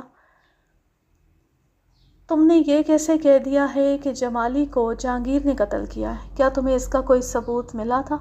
میں نے صرف شک ظاہر کیا۔ وہ جہانگیر کو قتل کرنے گیا تھا، اس لیے مجھے یہ خیال آتا ہے کہ جہانگیر بیدار ہو گیا ہوگا اور اس نے جمالی کو قتل کر دیا ہوگا اور اس کی لاش گھر میں پھینک گیا ہوگا۔ میں اور سب انسپکٹر جگت سنگھ سندھو بیک وقت ہنس پڑے۔ بے بنیاد بات تھی کہ ایک معزز آدمی کسی کو قتل کر دے اور اس کی لاش اٹھا کر اس کے گھر چھوڑ آئے۔ ایسی حرکت کوئی غنڈہ، بدمعاش یا کوئی استاد جرائم پیشہ کر سکتا ہے، اور یہ ایک طنز ہوتی ہے کہ لو اپنے آدمی کی لاش وصول کر لو، میں نے انتقام لے لیا ہے۔ مریم جمالی کے قتل کے بعد تمہارے پاس ضرور آئی ہوگی۔ نہیں، وہ بالکل ہی نہیں آئی۔ اسے اظہار افسوس کے لیے تو آنا چاہیے تھا، لیکن نہیں آئی۔ جمالی کے قتل کے بعد اب تک میں نے اس کی شکل ہی نہیں دیکھی۔ کیا تمہیں اگلے روز پتہ چل گیا تھا کہ جہانگیر زندہ ہے اور وہ قتل نہیں ہوا؟ میں نے اپنے ایک ذریعے سے معلوم کر لیا تھا۔ مجھے اگلے روز ہی پتہ چل گیا تھا کہ جہانگیر زندہ ہے۔ کم عقل عورت، تمہارا خاوند قتل ہو گیا اور ہم قاتل کا سراغ لگا رہے ہیں۔ تم نے ٹھیک سوچا ہے، کسی بہانے جہانگیر کو گرفتار کرا کے ثابت کر دیا جائے کہ جمالی کو جہانگیر نے قتل کیا ہے اور جہانگیر کو پھانسی کی سزا مل جائے۔ بشریٰ کے آنسو بہنے لگے اور پھر اس نے ایک ہی سانس میں کئی قسمیں کھائیں اور کہا کہ جہانگیر اور مریم کو بلا کر پوچھا جائے، شاید جس طرح میں نے صحیح بات بتا دی ہے وہ بھی بتا دیں۔ اس مسئلے پر ہماری بشریٰ کے ساتھ بحث ہوئی۔ ہم یہ ماننا نہیں چاہتے تھے کہ بشریٰ نے جو بیان دیا ہے یہ صحیح ہے، لیکن جس طرح بشریٰ بات کر رہی تھی اس سے مجھے شک ہوا کہ بشریٰ غلط نہیں کہہ رہی اور ہمیں جہانگیر اور اس کی بیوی کے ساتھ بات کرنی چاہیے۔ یوں سمجھ لیں کہ بشریٰ نے ہمیں منوا لیا کہ وہ جو کہہ رہی ہے سچ کہہ رہی ہے۔ میں یہ ساری بحث لکھ تو نہیں سکتا۔ جہانگیر اور اس کی بیوی کو شامل تفتیش کرنا اس خیال سے بھی ضروری سمجھا کہ یہ تصدیق یا تردید ہو جائے گی کہ بشریٰ کا بیان صحیح ہے یا غلط۔ اگر اس کا بیان غلط ہوا تو اس کا مطلب یہ ہوگا کہ اپنے خاوند جمالی کے قتل میں وہ برابر کی شریک ہے۔ اگلے روز ہم نے جہانگیر کو اطلاع بھجوا دی کہ وہ جتنی جلدی ہو سکے اپنی بیوی کو ساتھ لے کر کرائمز برانچ کے ہیڈ کوارٹر میں ہمارے پاس پہنچ جائے۔ بشریٰ گھر جانے کو بیتاب تھی اور وہ بار بار کہہ رہی تھی کہ اسے جانے دیا جائے، لیکن ہم اسے ابھی چھوڑ نہیں سکتے تھے۔ آپ نے نوٹ کیا ہوگا کہ وہ تفتیش کو ایسے چوراہے پر لے آئی تھی جہاں یہ فیصلہ کرنا مشکل ہو گیا تھا کہ ہمارا راستہ کون سا ہے۔ بشریٰ کو ہم نے وہیں پابند رکھا۔ اس کے سونے کے لیے الگ کمرہ تھا اور کھانے پینے کا اچھا خاصا انتظام تھا۔ اگلے روز 12 ساڑھے 12 بجے جہانگیر اپنی بیوی کو ساتھ لے کر آ گیا۔ اس کی بیوی کو میں نے پہلی بار دیکھا۔ 22-23 سال کی اچھی خوبصورت اور سمارٹ لڑکی تھی۔ اس کے مقابلے میں جہانگیر کے چہرے پر بڑھاپے کے آغاز کے آثار صاف نظر آ رہے تھے، لیکن وہ بوڑھا لگتا نہیں تھا۔ مریم کم عمری کے باوجود اس کے ساتھ اچھی لگ رہی تھی۔ میں یہ بھی بتا دوں کہ اس وقت لڑکیوں کے قد آج کل کی طرح ٹیڑھ بالشت نہیں ہوا کرتے تھے، بلکہ لڑکیوں کے قد آج کل کے لڑکوں سے اونچے اور پرکشش ہوتے تھے۔ میں نے اور سندھو نے فیصلہ کیا کہ پہلے اس لڑکی سے بیان لیا جائے۔ ہم نے اس کی کمزور اور دکھتی رگ کو پکڑنا تھا۔ یہ لڑکی مریم گھریلو ٹائپ کی لگتی تھی اور ویسے بھی نو عمر تھی۔ اسے ہم جلدی توڑ سکتے تھے۔ پولیس کا طریقہ تفتیش بھی یہی ہوتا ہے۔ میں نے جہانگیر سے کہا کہ وہ دوسرے کمرے میں بیٹھ جائے اور اپنی بیوی کو ہمارے پاس رہنے دے اور بالکل بے فکر ہو جائے، اس سے 2-4 باتیں پوچھنی ہیں۔ جہانگیر جب دوسرے کمرے کی طرف چلا تو مریم کے چہرے پر صاف گھبراہٹ آ گئی اور وہ اٹھ کر جہانگیر کے پیچھے چل پڑی۔ سندھو چپ رہا۔ میں نے مریم سے کہا کہ وہ ہمارے پاس بیٹھے۔ جہانگیر نے بھی رک کر اسے تسلی دلاسا دیا اور ہمارے پاس بٹھا دیا۔ جہانگیر دوسرے کمرے میں چلا گیا۔ کرائمز برانچ کے پولیس آفیسر اور دوسرے لوگ وردی نہیں پہنا کرتے تھے، پرائیویٹ کپڑوں میں رہتے تھے۔ اگر ہم وردی میں ہوتے تو اس نوعمر لڑکی کا اور زیادہ برا حال ہوتا۔ پولیس کا ڈر کچھ ایسا ہی ہوتا ہے۔ مریم، میں نے بڑے پیار سے کہا، ہم سے کیوں ڈرتی ہو؟ تمہاری طرح انسان ہیں ہم، تمہیں کھا تو نہیں جائیں گے۔ یہاں نہ تو کوئی تمہارے جسم کو ہاتھ لگائے گا۔ ہم پولیس کے آدمی ہیں اور پولیس کا فرض ہے کہ شہریوں کی عزت کی حفاظت کرے۔ تم سے 1-2 باتیں پوچھنی ہیں۔ مجھ سے آپ نے کیا پوچھنا ہے؟ اس نے گھبراہٹ سے ہکلاتی ہوئی زبان میں کہا۔ بشریٰ کو تم جانتی ہو، وہ بھی یہی ہے، اس کے ساتھ تمہاری دوستی ہے؟ نہیں۔ مریم فوراً اٹھ کھڑی ہوئی اور روتے ہوئے لہجے میں کہنے لگی، آپ جہانگیر صاحب سے بات کریں، میں کچھ نہیں جانتی۔ جہانگیر صاحب کو بلائیں، میں بشریٰ کو نہیں جانتی۔ وہ ضدی بچے کی طرح رونے بھی لگی اور ہمارے لیے اس پر قابو پانا مشکل ہو گیا۔ میں نے اس کا بازو پکڑ کر بٹھانے کی کوشش کی تو اس نے بڑی زور سے اپنا بازو چھڑا لیا اور اس کمرے کے دروازے کی طرف چل پڑی جس کمرے میں جہانگیر کو ہم نے بھیجا تھا۔ اگر سب انسپکٹر جگت سنگھ سندھو اکیلا ہوتا تو وہ اس لڑکی کو اٹھا کر کرسی پر پھینک دیتا اور ایسا للکارا مارتا کہ لڑکی کا دم خشک ہو جاتا، لیکن سندھو میرے منہ کی طرف دیکھ رہا تھا اور چپ بیٹھا تھا۔ میں لڑکی پر کسی قسم کی زیادتی یا تشدد نہیں کرنا چاہتا تھا۔ میں نے اسے پیار سے روکا اور کہا کہ وہ ہماری بات سن لے، لیکن وہ تو ہاتھ نہیں آ رہی تھی۔ اس نے اونچی آواز میں رونا شروع کر دیا۔ یہ آوازیں سن کر جہانگیر اس کمرے میں آ گیا۔ شاید اس نے یہ وہم کیا ہوگا کہ ہم اس کی بیوی پر دست درازی کر رہے ہیں، لیکن اس نے بڑی شرافت سے پوچھا کہ یہ کیا ہو رہا ہے؟ مریم نے جہانگیر کو دیکھا تو وہ سکون میں آ گئی۔ کیا بات ہے مریم؟ یہ کیا ادھم مچا رکھا ہے؟ یہ مجھ سے کچھ پوچھتے ہیں، انہیں آپ بتائیں، میں نہیں بتا سکتی۔ میں نے جہانگیر کو اپنے کمرے میں بٹھا لیا اور اسے کہا کہ ہم نے تفتیش کرنی ہے اور وہ اپنی بیوی سے کہے کہ ہمارے ساتھ تعاون کرے۔ اس موقع پر سندھو بول پڑا۔ اس نے جہانگیر سے کہا کہ آپ پولیس والوں کو اچھی طرح جانتے ہیں، یہاں پتھر دل ڈکیت بھی آ کر موم ہو جاتے ہیں، یہ تو کچی عمر کی لڑکی ہے، اسے کہیں کہ ہمیں پریشان نہ کرے تاکہ ہم بھی اسے پریشان نہ کریں۔ آپ مجھے بتائیں کیا پوچھنا ہے۔ میں گزٹڈ آفیسر ہوں اور اپنی ذمہ داریوں کو اور آپ کی ذمہ داریوں کو بھی بخوبی سمجھتا ہوں۔ جو پوچھنا ہے مجھ سے پوچھیں اور اس لڑکی کی موجودگی میں پوچھیں۔ میں آپ کو یقین دلاتا ہوں کہ نہ یہ جھوٹ بولے گی نہ میں جھوٹ بولوں گا۔ ہم اس کی اس بات سے اتفاق نہیں کر سکتے تھے، وہ ہمیں ہمارے طریقہ تفتیش سے ہٹا رہا تھا۔ ہم نے دونوں کے بیان الگ الگ لینے تھے۔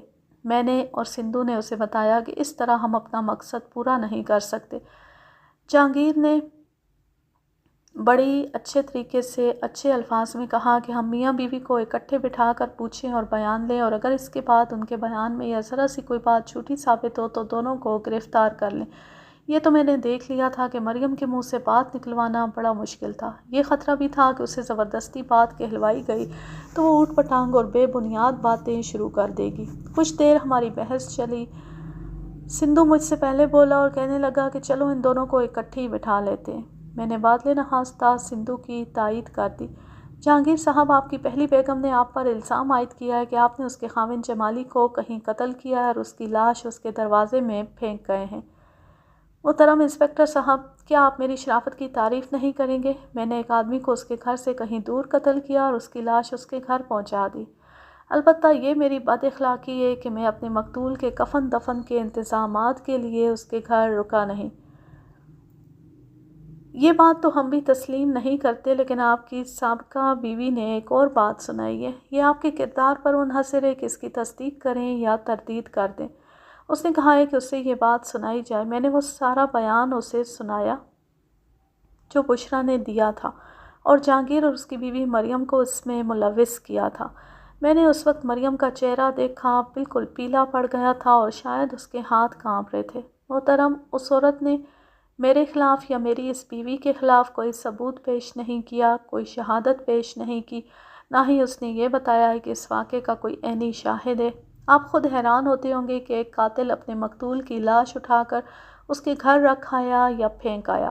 آپ مجھے اور میری بیوی کو گرفتار کر لیں اور کورٹ میں یہ کیس ثابت کر کے دکھا دیں، لیکن جناب میں ایک ذمہ دار آفیسر ہوں، آپ کی ذمہ داریوں کو بھی سمجھتا ہوں، میں آپ سے بڑے اچھے کردار کی توقع رکھوں گا۔ آپ مسلمان ہیں اور یہ انسپکٹر سکھ ہیں، یہ دونوں قومیں ہندوستان کی بہادر اور دلیر قومیں سمجھی جاتی ہیں۔ دلیر قوموں کا اخلاق اور کردار، دین اور دھرم بڑا مضبوط ہوتا ہے۔ میں آپ دونوں سے یہی توقع رکھوں گا اور سچ بولوں گا۔ آگے دیکھتا ہوں آپ میرے سچے اخلاق کی قدر کرتے ہیں یا مجھے ذلت میں پھینکتے ہیں۔ میں اس شخص کو آج تک نہیں بھولا، اس کے چہرے پر ایک نور سا تھا، لیکن میں اسے جلال کہوں گا۔ وہ ایسے پروقار طریقے سے بولا کہ میں اور سندھو اس کے منہ کی طرف دیکھتے رہ گئے۔ مجھے ایسے ہی لوگ اچھے لگا کرتے تھے اور اب بھی میں ایسے ہی لوگوں کو پسند کرتا ہوں۔ جہانگیر نے بڑی تفصیل سے بیان دیا اور مریم کو بھی ہم نے الگ سے بیان دینے پر راضی کر لیا۔ جہانگیر اور مریم کے بیانات سے جو کہانی سامنے آئی وہ یوں ہے۔ جہانگیر کی پہلی شادی کا قصہ تو میں سنا چکا ہوں۔ اس نے بشریٰ سے محبت کی تھی، لیکن بشریٰ نے اس کی محبت کی توہین کی۔ جہانگیر کو ایسا صدمہ ہوا کہ اس نے عہد کر لیا کہ باقی عمر شادی نہیں کرے گا۔ ایک تو بشریٰ نے اسے صدمہ دیا اور اس سے بڑا صدمہ یہ کہ اس کا باپ بھی مر گیا اور ماں کو بھی ایسا روگ لگا کہ وہ بھی زندہ نہ رہی اور بڑا بھائی اس سے الگ ہو گیا۔ جہانگیر تنہا زندگی گزارنے لگا۔ اس نے ایک خانسامہ رکھ لیا تھا اور اسی کو اس نے زندگی بنا لیا۔ وہ اللہ کو اپنا ساتھی اور اللہ ہی کو اپنا سب کچھ سمجھتا تھا۔ عموماً ایسے لوگ شراب پینے لگتے ہیں یا کوئی اور بدکاری شروع کر دیتے ہیں، لیکن جہانگیر کا انداز کچھ اور تھا۔ اس نے اپنے آپ میں بنی نوع انسان کی محبت پیدا کر لی۔ اب آئیے مریم کے گھر کی طرف۔ مریم کی ایک بہن تھی اور 2 بھائی تھے۔ مریم سب سے چھوٹی تھی۔ قدرتی بات یہ ہے کہ لڑکیوں کو باپ کے ساتھ محبت ہوتی ہے، لیکن مریم کا باپ کچھ عجیب سڑیل مزاج سا آدمی تھا۔ پیار کا جواب بھی غصے سے دیتا تھا۔ مریم باپ سے پیار چاہتی تھی اور جب وہ چھوٹی سی تھی تو وہ باپ کو دیکھ کر اس کی طرف دوڑتی اور اس کی گود میں بیٹھنے کی کوشش کرتی، لیکن باپ اسے پرے دھکیل اور دھتکار دیتا تھا۔ ہمارے گھرانوں میں یعنی 4 دیواری کی دنیا میں لڑکیوں کو اسی طرح غیر اہم اور بن بلائی مہمان سمجھا جاتا ہے اور تمام تر پیار لڑکوں پر مرکوز کر دیا جاتا ہے۔ مریم کے ہاں بھی یہی کچھ ہوتا تھا۔ گھر میں مٹھائی آتی یا کوئی ایسی چیز آتی جو بچوں کو بہت پسند ہوتی ہے تو وہ لڑکوں کو دے دی جاتی اور یہ دونوں لڑکیاں منہ دیکھتی رہ جاتی۔ مریم ضد کرتی تو اسے بڑی نفرت اور حقارت سے وہ چیز ذرا سی دے دی جاتی یا پھر اس کے منہ پر ایک تھپڑ جڑ دیا جاتا۔ عید پر لڑکوں کے تو کپڑے بن جاتے، لیکن لڑکیوں کے پرانے کپڑے دھلوا کر انہیں پہنا دیے جاتے۔ مریم بڑی ہوتی گئی اور اس نے دیکھا کہ اس کے ماں باپ آپس میں کھچے کھچے رہتے ہیں۔ کبھی تو وہ باقاعدہ لڑا بھی کرتے تھے اور پھر دونوں اپنا اپنا غصہ دونوں بچیوں پر اتارتے تھے۔ بھائی جب بڑے ہوئے تو انہوں نے لڑکیوں کو اپنی نوکرانیاں سمجھ لیا۔ ان سے اپنے جوتے پالش کرواتے اور اگر وہ نہ کرتی تو ان کی پٹائی کر دیتے۔ مریم خودسر اور باغی ہو گئی۔ یہی وجہ تھی کہ بھائی اسے الگ پیٹتے اور ماں باپ الگ پٹائی کرتے تھے۔ مریم نے اپنے بیان میں 3-4 واقعات سنائے کہ وہ کس طرح پیار کی پیاسی تھی اور یہ پیاس بجھانے کے لیے اس نے جو بھی کوشش کی وہ ناکام رہی۔ اس کا زیادہ وقت رونے میں یا اداس اور مایوس ہو کر کہیں بیٹھے رہنے میں گزرتا تھا۔ اسے اسکول داخل کرا دیا گیا تھا اور اسی عمر میں اسے گھر کے کام کاج میں بھی لگا دیا گیا۔ اس کی بڑی بہن مریم کے الفاظ میں خوش قسمت نکلی۔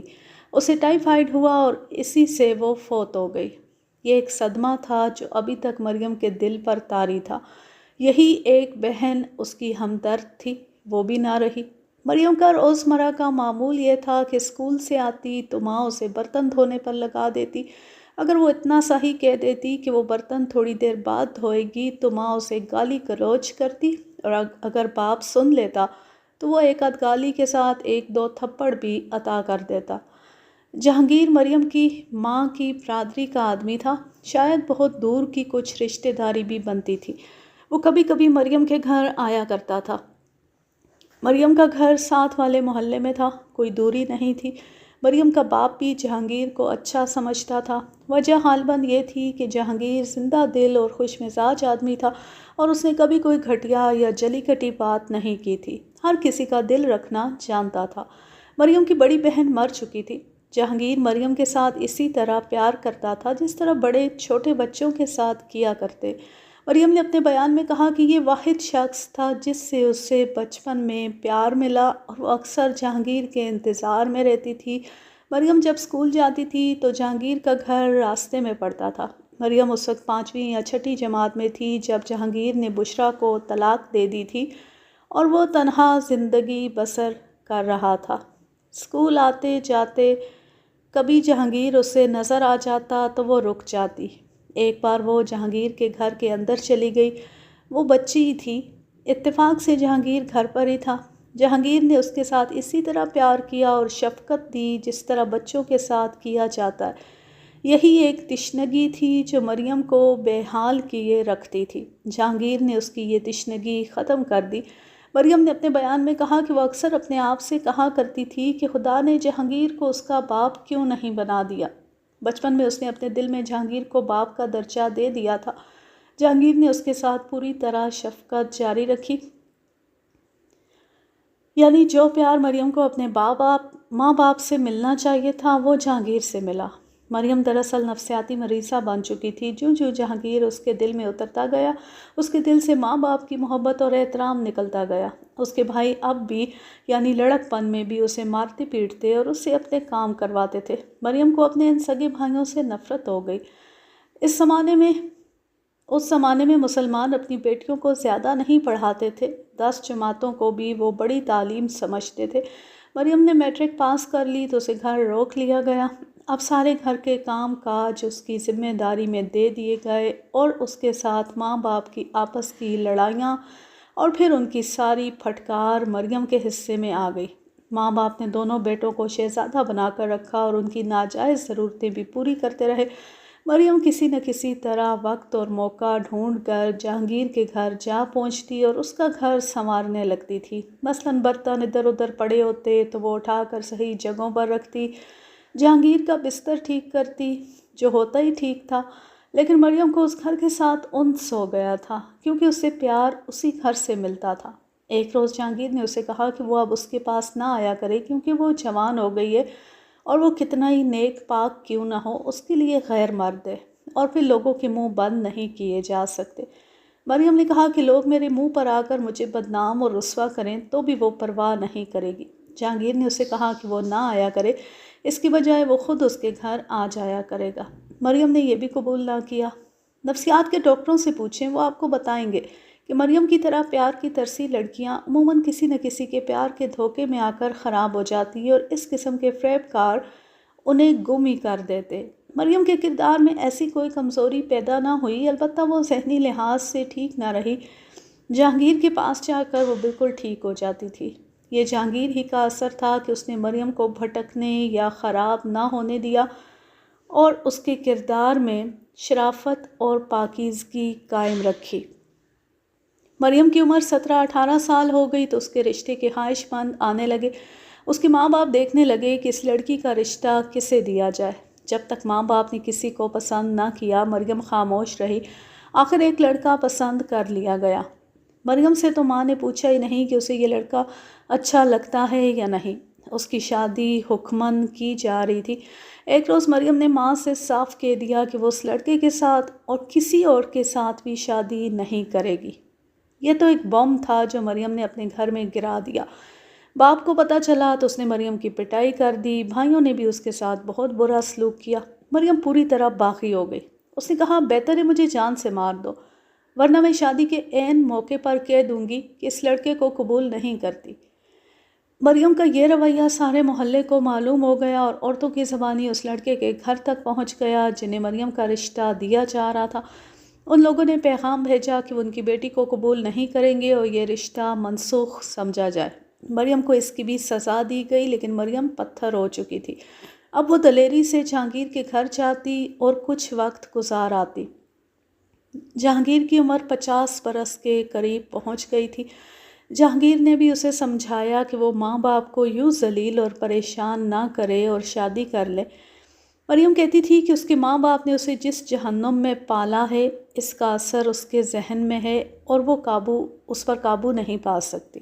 وہ ماں باپ کا کہا ماننا چاہتی تھی تو اس کے اندر کوئی ایسی قوت تھی جو اسے انکار پر مجبور کر دیتی تھی۔ مریم کو گھر میں اچھوت کی حیثیت دے دی گئی۔ ایک روز اس نے اعلان کر دیا کہ وہ جہانگیر کے ساتھ شادی کرے گی۔ یہ ایک اور بم تھا جو اس نے اپنے گھر میں گرا دیا۔ اس کے دھماکے سے ماں باپ اور بھائیوں کے ہوش و حواس اڑ گئے۔ ان کے لیے ایک صدمہ تو یہ تھا کہ مریم اپنی عمر کا کوئی رشتہ قبول نہیں کرتی تھی، اور اب دوسرا صدمہ یہ ہوا کہ ان کی بیٹی کا دماغی توازن بگڑ گیا ہے۔ مریم کے ماں باپ اور اس کے بھائی جو بڑی اچھی تعلیم پا چکے تھے، یہ سمجھنے کی اہلیت نہیں رکھتے تھے کہ مریم جہانگیر کو کیوں اتنا زیادہ چاہتی ہے کہ اس کے ساتھ شادی کا فیصلہ کر رہی ہے۔ انہوں نے اپنی فطرت کے مطابق یہ سوچا کہ لڑکی جہانگیر سے ملتی ملاتی رہتی ہے اور جہانگیر نے اسے پھانس لیا اور اس پر نہ جانے کیسا جادو کر دیا ہے کہ لڑکی اس کی بیوی بننے پر آ گئی ہے۔ مریم کے ماں باپ جہانگیر کے جا سر چڑھے اور اس پر الزام ٹھونسا کہ اس نے ان کی بیٹی کو گمراہ کر دیا۔ جہانگیر نے انہیں سمجھانے کی بہت کوشش کی، لیکن وہ تو مرنے مارنے پر تلے ہوئے تھے۔ جہانگیر نے اپنے بیان میں اعتراف کیا کہ وہ مریم کو کسی اور حیثیت سے چاہتا تھا، لیکن مریم نے ایسے والہانہ طریقے سے اس کے ساتھ پیار اور محبت کا اظہار کیا کہ اس میں مردوں والی کمزوری بیدار ہو گئی، اور اس نے بھی یہ فیصلہ کر لیا کہ لڑکی راضی ہے تو وہ اس کے ساتھ شادی کر لے گا۔ اس طرح جہانگیر کے پیار و محبت کا انداز اور رنگ بدل گیا۔ مریم کے باپ نے جہانگیر کا اپنے گھر میں آنا بند کر دیا اور یہ بات دور تک پہنچی۔ مریم کے بھائیوں نے جہانگیر کو کسی کی معرفت دھمکیاں دیں، جن کے جواب میں جہانگیر نے کہا کہ اب وہ ان کی بہن کے ساتھ شادی کر کے ہی رہے گا۔ مریم پر ایک اور رشتہ ٹھونسنے کی کوشش کی گئی جو مریم نے ٹھکرا دیا، اور ساتھ یہ بھی کہہ دیا کہ وہ گھر سے نکل جائے گی اور جہانگیر کے گھر پہنچ جائے گی اور وہاں شادی کر لے گی۔ یہ بات خاصی لمبی ہے، میں اسے مختصر کر کے سناتا ہوں۔ یہ مسئلہ برادری کے پنچوں تک پہنچا۔ جہانگیر گزٹڈ افسر ہو چکا تھا اور سوسائٹی میں اسے بڑا ہی باعزت مقام حاصل ہو گیا تھا، جس کی وجہ یہ تھی کہ وہ ہر کسی کے دکھ سکھ میں شریک ہوتا تھا اور اس نے لوگوں کے ساتھ نیکی کی تھی۔ اس کے خلاف کسی کو کوئی شکایت نہیں تھی۔ برادری کے پنچوں یعنی بزرگوں نے حالات کا جائزہ لے کر اور مریم کا رویہ دیکھ کر اور پھر جہانگیر کی حیثیت اور کردار دیکھ کر یہ فیصلہ دے دیا کہ لڑکی کی شادی جہانگیر کے ساتھ کر دی جائے۔ اس طرح ایک روز جہانگیر اور مریم کی شادی ہو گئی۔ اس کے ساتھ ہی بھائیوں نے مریم کے ساتھ قطع تعلق کر لیا، جس کی مریم کو کوئی پرواہ نہیں تھی۔ مریم کو یوں سکون اور روحانی اطمینان ملا جیسے وہ جہنم سے نکل کر جنت میں آ گئی ہو۔ یہ اس پیار کا کرشمہ تھا جو اسے اس کے ماں باپ سے ملنا چاہیے تھا، لیکن وہ جہانگیر سے ملا جو عمر میں اس کے باپ جیسا تھا۔ حکایت میں آپ محترم میم الف کے مضمون پڑھتے رہتے ہیں، میں یہی مضامین عملی شکل میں دیکھ رہا تھا۔ شعوری طور پر جہانگیر کو اپنا باپ سمجھتی تھی، جس کے دل میں اس کا پیار تھا اور شفقت بھی تھی۔ 1 سال پیار محبت میں ہنستے کھیلتے گزر گیا۔ مریم نے اپنے بیان میں بتایا کہ تلخیاں ختم ہو گئی تھیں۔ مریم کا یہی فطری مطالبہ تھا۔ 1 سال گزر گیا تو جہانگیر کا رویہ بدلنے لگا۔ یہاں پھر نفسیات سامنے آ جاتی ہے۔ یہ اس بوڑھے آدمی کی نفسیات ہوتی ہے جو مریم جیسی کم عمر لڑکی کے ساتھ شادی کر لیتا ہے۔ بڑھاپا ایسے خاوند کو ایک قسم کے احساس کمتری میں مبتلا کر دیتا ہے۔ مرد کی ذات میں یہ احساس پیدا ہو جاتا ہے کہ وہ نوجوان بیوی کے قابل نہیں۔ اگر بیوی کوئی شکایت زبان پر نہیں لاتی تو اس کا مطلب یہ ہے کہ وہ اندر ہی اندر کڑ رہی ہے، یا اس نے در پردہ اپنی تسکین کا کوئی ذریعہ پیدا کر رکھا ہے، یعنی اس نے کسی کے ساتھ دوستی لگا رکھی ہے۔ میں نے آپ کو 2-3 کہانیاں سنائی ہیں کہ اس قسم کے بوڑھے خاوند نے اپنے جوان بیٹوں پر بھی شک کیا کہ انہوں نے اپنی نوجوان سوتیلی ماؤں کے ساتھ غلط قسم کے تعلقات پیدا کر رکھے ہیں۔ ایسا بوڑھا خاوند اپنے جوان بیٹے کو بھی اپنا دشمن سمجھنے لگتا ہے۔ جہانگیر میں بھی یہی نفسیاتی عمل یا رد عمل شروع ہو گیا۔ اس نے اپنے بیان میں اخلاقی جرات کا مظاہرہ کرتے ہوئے صاف الفاظ میں بتایا کہ وہ جب دیکھتا تھا کہ مریم اتنی زیادہ خوش رہتی ہے تو اسے شک ہونے لگا کہ اس کمسن لڑکی نے اپنی جسمانی تسکین کا کوئی اور ذریعہ بنا لیا۔ اس کا اثر یہ ہوا کہ جہانگیر نے مریم کو شک کی نگاہوں سے دیکھنا شروع کر دیا۔ کچھ تو اس کی طبیعت پہلے ہی وہمی سی تھی، اب یہ وہم پہلے سے زیادہ ہو گیا۔ وہ بات بات پر مریم کو ٹوکنے لگا۔ دفتر سے آتا تو اس سے پوچھتا کہ وہ چھت پر گئی تھی یا نہیں۔ اگر وہ کہہ دیتی کہ گئی تھی تو جہانگیر پوچھتا کسے دیکھنے گئی تھی، اور پھر اس پر الزام تھوپ دیتا۔ مریم نے اپنے بیان میں کہا کہ وہ جس جہنم سے نکلی تھی وہ جہنم از سر نو پیدا ہونے لگا اور اس کی جنت جہنم میں بدلنے لگی۔ یہاں یہ بات سمجھنے کی کوشش کریں کہ اگر مریم نے عقل کو استعمال کر کے جہانگیر کے ساتھ شادی کا فیصلہ کیا ہوتا، وہ اب بھی عقل کو استعمال کر کے جہانگیر کے شکوک رفع کرتی اور اس کی نفسیات کو سمجھتی، لیکن جہانگیر کے ساتھ شادی کا فیصلہ جو مریم نے کیا تھا اس کے پس منظر میں اس کی نفسیاتی محرومیاں اور جذباتی گھٹن تھی۔ یہی تلخیاں تھیں جنہوں نے مریم کو اپنے ماں باپ اور بھائیوں کا دشمن بنا دیا تھا۔ اب جہانگیر نے اس کے ساتھ ویسا ہی سلوک شروع کر دیا تو مریم پھر اسی ڈگر پر آ گئی کہ یہ شخص تو اس کا دشمن ہے۔ یوں سمجھے کہ سپیرے جن سانپوں کو پالتے ہیں ان کا زہر مار کر رکھتے ہیں یا ان میں زہر پیدا نہیں ہونے دیتے۔ مریم وہ ناگن تھی جس کا زہر جہانگیر نے اپنے پیار اور شفقت سے مار دیا تھا۔ اس ناگن نے موقع دیکھا اور شے ملی تو اس کے اندر پھر وہی زہر پیدا ہو گیا۔ اب وہ پھر ڈسنے کے لیے تیار تھی۔ ماں باپ کے گھر میں اس کے اندر جو خود سری اور سرکشی پیدا ہوئی تھی اسے جہانگیر نے دبا دیا تھا، لیکن اب پھر اس میں سرکشی اور خود سری نے سر اٹھایا۔ ایک روز جہانگیر نے کچھ ایسا ہی شک کیا تو مریم نے اسے کھری کھری سنا ڈالی۔ جہانگیر نے اس کے منہ پر تھپڑ مارا۔ یہ آخری حد تھی مریم کی برداشت کی۔ اس نے اپنے بیان میں کہا کہ وہ جہانگیر سے انتقام لینے کے طریقے سوچنے لگی۔ اتفاق کی بات دیکھے کہ انہی دنوں اس کی بے تکلفی بشریٰ کے ساتھ پیدا ہو گئی۔ یہ میں پہلے بشریٰ کی زبانی سنا چکا ہوں کہ اس عورت نے مریم کی عقل کس طرح اپنے قبضے میں لے لی۔ مریم بھری بیٹھی تھی اور وہ سمجھی کہ اسے جو پیار ملا تھا وہ پھر اس سے محروم ہو گئی۔ اس نے اپنے بیان میں کہا کہ بشریٰ نے اسے طریقہ بتایا کہ جس سے جہانگیر سے نجات حاصل کی جا سکتی تھی۔ مختصر یہ کہ مریم نے بشریٰ کے بیان کی تصدیق کر دی۔ اس نے صاف الفاظ میں کہا کہ جمالی نے جہانگیر کو قتل کرنے کا یہ طریقہ بتایا تھا۔ دراصل یہ اقبال جرم یا سچا بیان جہانگیر پہلے ہمیں دے چکا تھا اور اس نے مریم کی حوصلہ افزائی کی تھی اور اسے کہا تھا کہ وہ سچ بولے اور جو کچھ ہوا ہے وہ بالکل صحیح بیان کرے۔ مریم نے اس کے کہنے پر پورا عمل کیا۔ اس نے اپنے بیان میں یہ بھی کہا کہ وہ فیصلہ کر چکی تھی کہ جہانگیر کو اس طرح مروا کر وہ خودکشی کر لے گی۔ اس کے ساتھ اس کے ذہن میں وہ جوان آدمی بھی تھا جس کے متعلق بشریٰ نے اسے بتایا تھا۔ مختصر یہ کہ مریم ایک بڑی خطرناک دو راہے پر پہنچ چکی تھی اور فیصلہ نہیں کر پا رہی تھی کہ خاوند کو مروا کر وہ کیا کرے گی۔ ایک تو یہ واردات عجیب و غریب تھی اور پھر جس طرح جہانگیر اور مریم نے بیان دیے وہ بھی حیران کن بات تھی۔ حیران کن اس لیے کہ اتنا سچ یا اتنی دلیری سے سچ کوئی خدا کا خاص بندہ ہی بولتا ہوگا۔ یہ کہانی ایک اور ہی مقام پر آن پہنچی۔ اس کے متعلق جہانگیر نے مجھے الگ بیان دیا اور مریم نے الگ۔ دونوں کے بیان ایک دوسرے کی تصدیق کرتے تھے۔ وہ رات آئی جب جمالی نے جہانگیر کے گھر آ کر اس کا گلا دبانا تھا اور اس کی لاش کو چھت کے پنکھے کے ساتھ لٹکانا تھا۔ جہانگیر کو تو معلوم ہی نہیں تھا کہ یہ رات اس کی زندگی کی آخری رات ہو سکتی ہے۔ وہ تو روزمرہ کی طرح سویا اور پھر نیند نے اسے بالکل ہی بے خبر کر دیا۔ مریم کو نیند نہیں آ رہی تھی۔ کسی کو سوتے میں قتل کر دینا آسان ہے لیکن قتل کرنا آسان کام نہیں۔ یہ قتل ایسی نوعیت کا تھا جو ایک خوفناک ڈرامہ تھا۔ مریم کو پوری طرح یقین نہیں تھا کہ یہ ڈرامہ کامیاب ہو جائے گا۔ اسے یہ ڈر بھی تھا کہ جمالی کے آنے سے پہلے ہی جہانگیر کی آنکھ نہ کھل جائے۔ مریم لیٹ تو گئی لیکن اسے نیند نہ آئی۔ اس کے ذہن میں کشمکش جاری ہو گئی اور جمالی کے آنے کا وقت قریب ہو گیا۔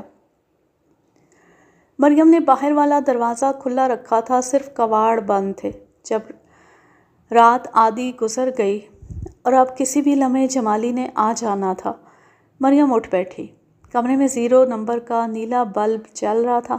اسے سوئے ہوئے جہانگیر کو دیکھا۔ وہ گہری نیند سویا ہوا اور سکون سے سانس لے رہا تھا۔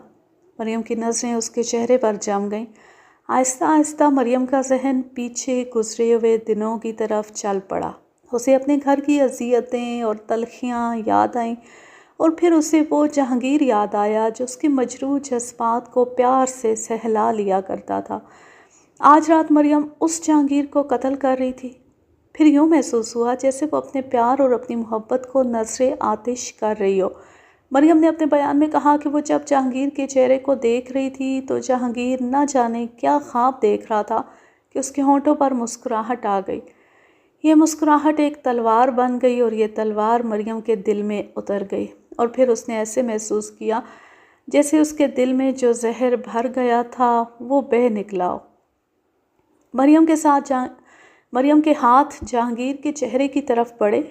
وہ اس کے چہرے کو ہاتھوں میں لے کر چومنا چاہتی تھی کہ جہانگیر کی آنکھ کھل گئی، اور وہ مریم کو اپنے پاس بیٹھا دیکھ کر اٹھ بیٹھا اور پوچھا وہ کیوں جاگ رہی ہے۔ مریم اس کے ساتھ لپٹ گئی اور بچوں کی طرح پھوٹ پھوٹ کر رونے لگی۔ جہانگیر نے اپنے بیان میں کہا کہ اسے پتہ نہیں چل رہا تھا کہ مریم کو کیا ہو گیا ہے۔ اس کی تو روتے روتے ہچکی بن گئی۔ جہانگیر اسے جھنجھوڑ جھنجھوڑ کر پوچھتا تھا کہ اسے ہوا کیا ہے۔ مجھے اپنے ہاتھوں قتل کر دیں۔ مریم نے روتے ہوئے کہا میرا گلا گھونٹ دیں، میں آپ کے پیار کی قیمت نہیں چکا سکی اور مجھ سے آپ ناراض ہیں۔ جہانگیر کے دل میں اس کی محبت تو تھی ہی، اس نے مریم کو اپنے بازوؤں کے گھیرے میں لے لیا اور کہا کہ اسے اس کے خلاف کوئی شکایت نہیں۔ مریم نے جہانگیر کو بتایا کہ آج رات وہ اسے قتل کروانا چاہتی تھی اور جمالی آنے ہی والا ہوگا۔ جہانگیر حیرت زدہ ہو کر دیکھنے لگا، لیکن مریم رو رو کر اسے بتا رہی تھی کہ وہ نہ جانے کس پاگل پن میں یہ ڈرامہ رچا بیٹھی تھی، لیکن اب وہ دل سے ساری کدورت نکال چکی ہے اور محبت کے جواب میں وہ بتا رہی ہے کہ موت جہانگیر کی طرف بڑھی آ رہی ہے۔ مختصر یہ کہ اس نے جہانگیر کو بتا دیا کہ بشریٰ نے کیا طریقہ سوچا تھا اور جمالی اس طریقے پر عمل کرنے کے لیے آ رہا ہے۔ جہانگیر نے اپنے بیان میں اس واقعے کی پوری تفصیل سنائی اور کہا کہ مریم کی حالت ایسی تھی کہ اس کے دل سے مریم کے خلاف سارے وہم اور شکایتیں نکل گئیں، بلکہ اسے اس لڑکی پر ترس آنے لگا کہ اپنے باپ کے گھر یہ اذیتوں میں پڑی رہی اور اسے مجھ سے محبت ملی تو میں نے اس پر بےہودہ الزام تھوپے۔ جہانگیر نے مریم سے کہا کہ جمالی کو آنے دو، تم باہر دروازے پر چلی جاؤ اور اسے کہنا کہ جہانگیر شام کو گھر آیا تھا اور اسے اچانک آگرہ جانا پڑا ہے اور وہ کل شام کو واپس آئے گا، اس کے بعد میں سنبھال لوں گا۔ جہانگیر نے مریم کو بتایا کہ بشریٰ اس کی ہمدردی میں نہیں بلکہ اس کے ذریعے جہانگیر سے انتقام لے رہی تھی۔ مریم باہر چلی گئی تو باہر والے دروازے کے ساتھ اندر کی طرف جا کھڑی ہوئی۔ جہانگیر صحن میں آ گیا اور ڈیوڑی کے اندر والے دروازے کے ساتھ کھڑا رہا۔ زیادہ دیر نہیں گزری تھی کہ باہر والا کواڑ کھلا اور جمالی اندر آیا۔ مریم نے اس کا استقبال کیا اور کہا کہ آج شام جہانگیر گھر آیا اور کسی سرکاری کام کے لیے فوراً ہی آگرہ کے لیے روانہ ہو گیا تھا اور کل شام واپس آئے گا، اس لیے یہ کام کل رات کریں گے۔ جمالی ہنڈا اور بدمعاش تھا اور وہ جرم و گناہ کی دنیا کا بندہ تھا۔ اس نے سنا کہ جہانگیر گھر میں نہیں اور مریم گھر میں اکیلی ہے تو اسے خوشی کا اظہار کیا اور مریم سے کہا کہ چلو یہ بھی اچھا ہے، آؤ اندر چلتے ہیں اور آج تھوڑا سا جشن منا لیتے ہیں۔ تمہارا کام آج نہیں تو کل ہو ہی جائے گا، چلو اندر۔ اس کے ساتھ ہی جمالی نے باہر والے دروازے کی چٹخنی چڑھا دی اور مریم کو بازو سے پکڑا۔ مریم سمجھتی تھی کہ یہ اس کے ساتھ اندر کیوں آ رہا ہے۔ اس نے جمالی سے کہا کہ وہ واپس چلا جائے، وہ اسے اندر نہیں آنے دے گی۔ بے وقوف لڑکی، میں اس کام کے کئی ہزار روپے لیا کرتا ہوں، تمہارا کام میں مفت کر رہا ہوں اور تم ہو کہ مجھے مایوس کر کے گھر سے نکال رہی ہو۔ میں جہانگیر جیسا بوڑھا تو نہیں۔ مریم نے لپک کر باہر والے دروازے کی چٹخنی کھول دی اور جمالی سے کہا کہ وہ چلا جائے اور پھر یہاں کبھی نہ آئے، لیکن جمالی نے اس کا بازو پکڑا اور اسے اندر کی طرف گھسیٹنے لگا۔ مریم اچھل کود کر رہی تھی۔ جمالی نے اسے کمر سے دبوچ کر اٹھانے کی کوشش کی، لیکن مریم پوری طرح مزاحمت کر رہی تھی۔ جہانگیر ڈیوڑی والے دروازے کے ساتھ صحن کی طرف کھڑا تھا۔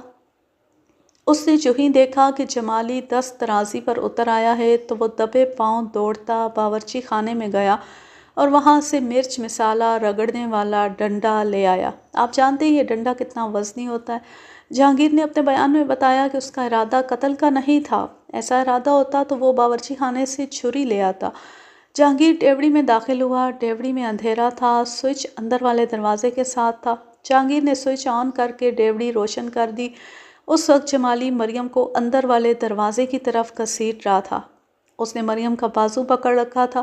جہانگیر نے اتنا وزنی اور موٹا ڈنڈا گھما کر پوری طاقت سے جمالی کے سر پر مارا۔ جمالی کے ہاتھ سے مریم کا بازو چھوٹ گیا اور وہ چکرا کر گرا۔ جہانگیر نے دیکھا تو جمالی ابھی سانس لے رہا تھا۔ اس کا خیال تھا کہ یہ ہوش میں آئے تو اسے گھر سے باہر نکال دیں۔ وہ جمالی کو اور زیادہ مارنا نہیں چاہتا تھا۔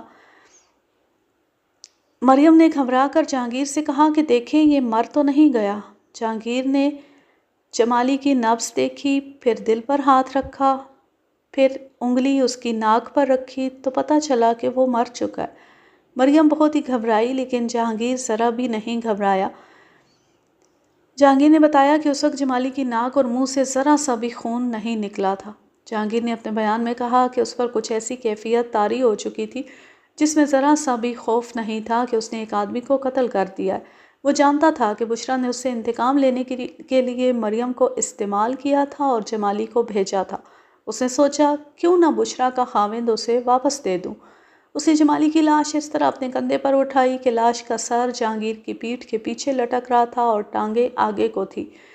جمالی دبلا پتلا آدمی تھا اور اس کے مقابلے میں جہانگیر گٹھا ہوا اور تندرست تھا۔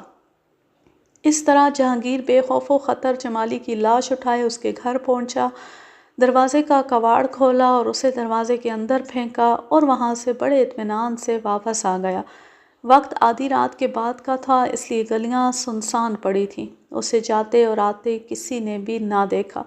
وہ خون کے قطرے جو گلیوں میں دیکھے گئے تھے ان کے متعلق میری رائے یہ تھی کہ جمالی کا دماغ پھٹ گیا تھا اور اس کا خون اندر ہی جمع ہو گیا تھا۔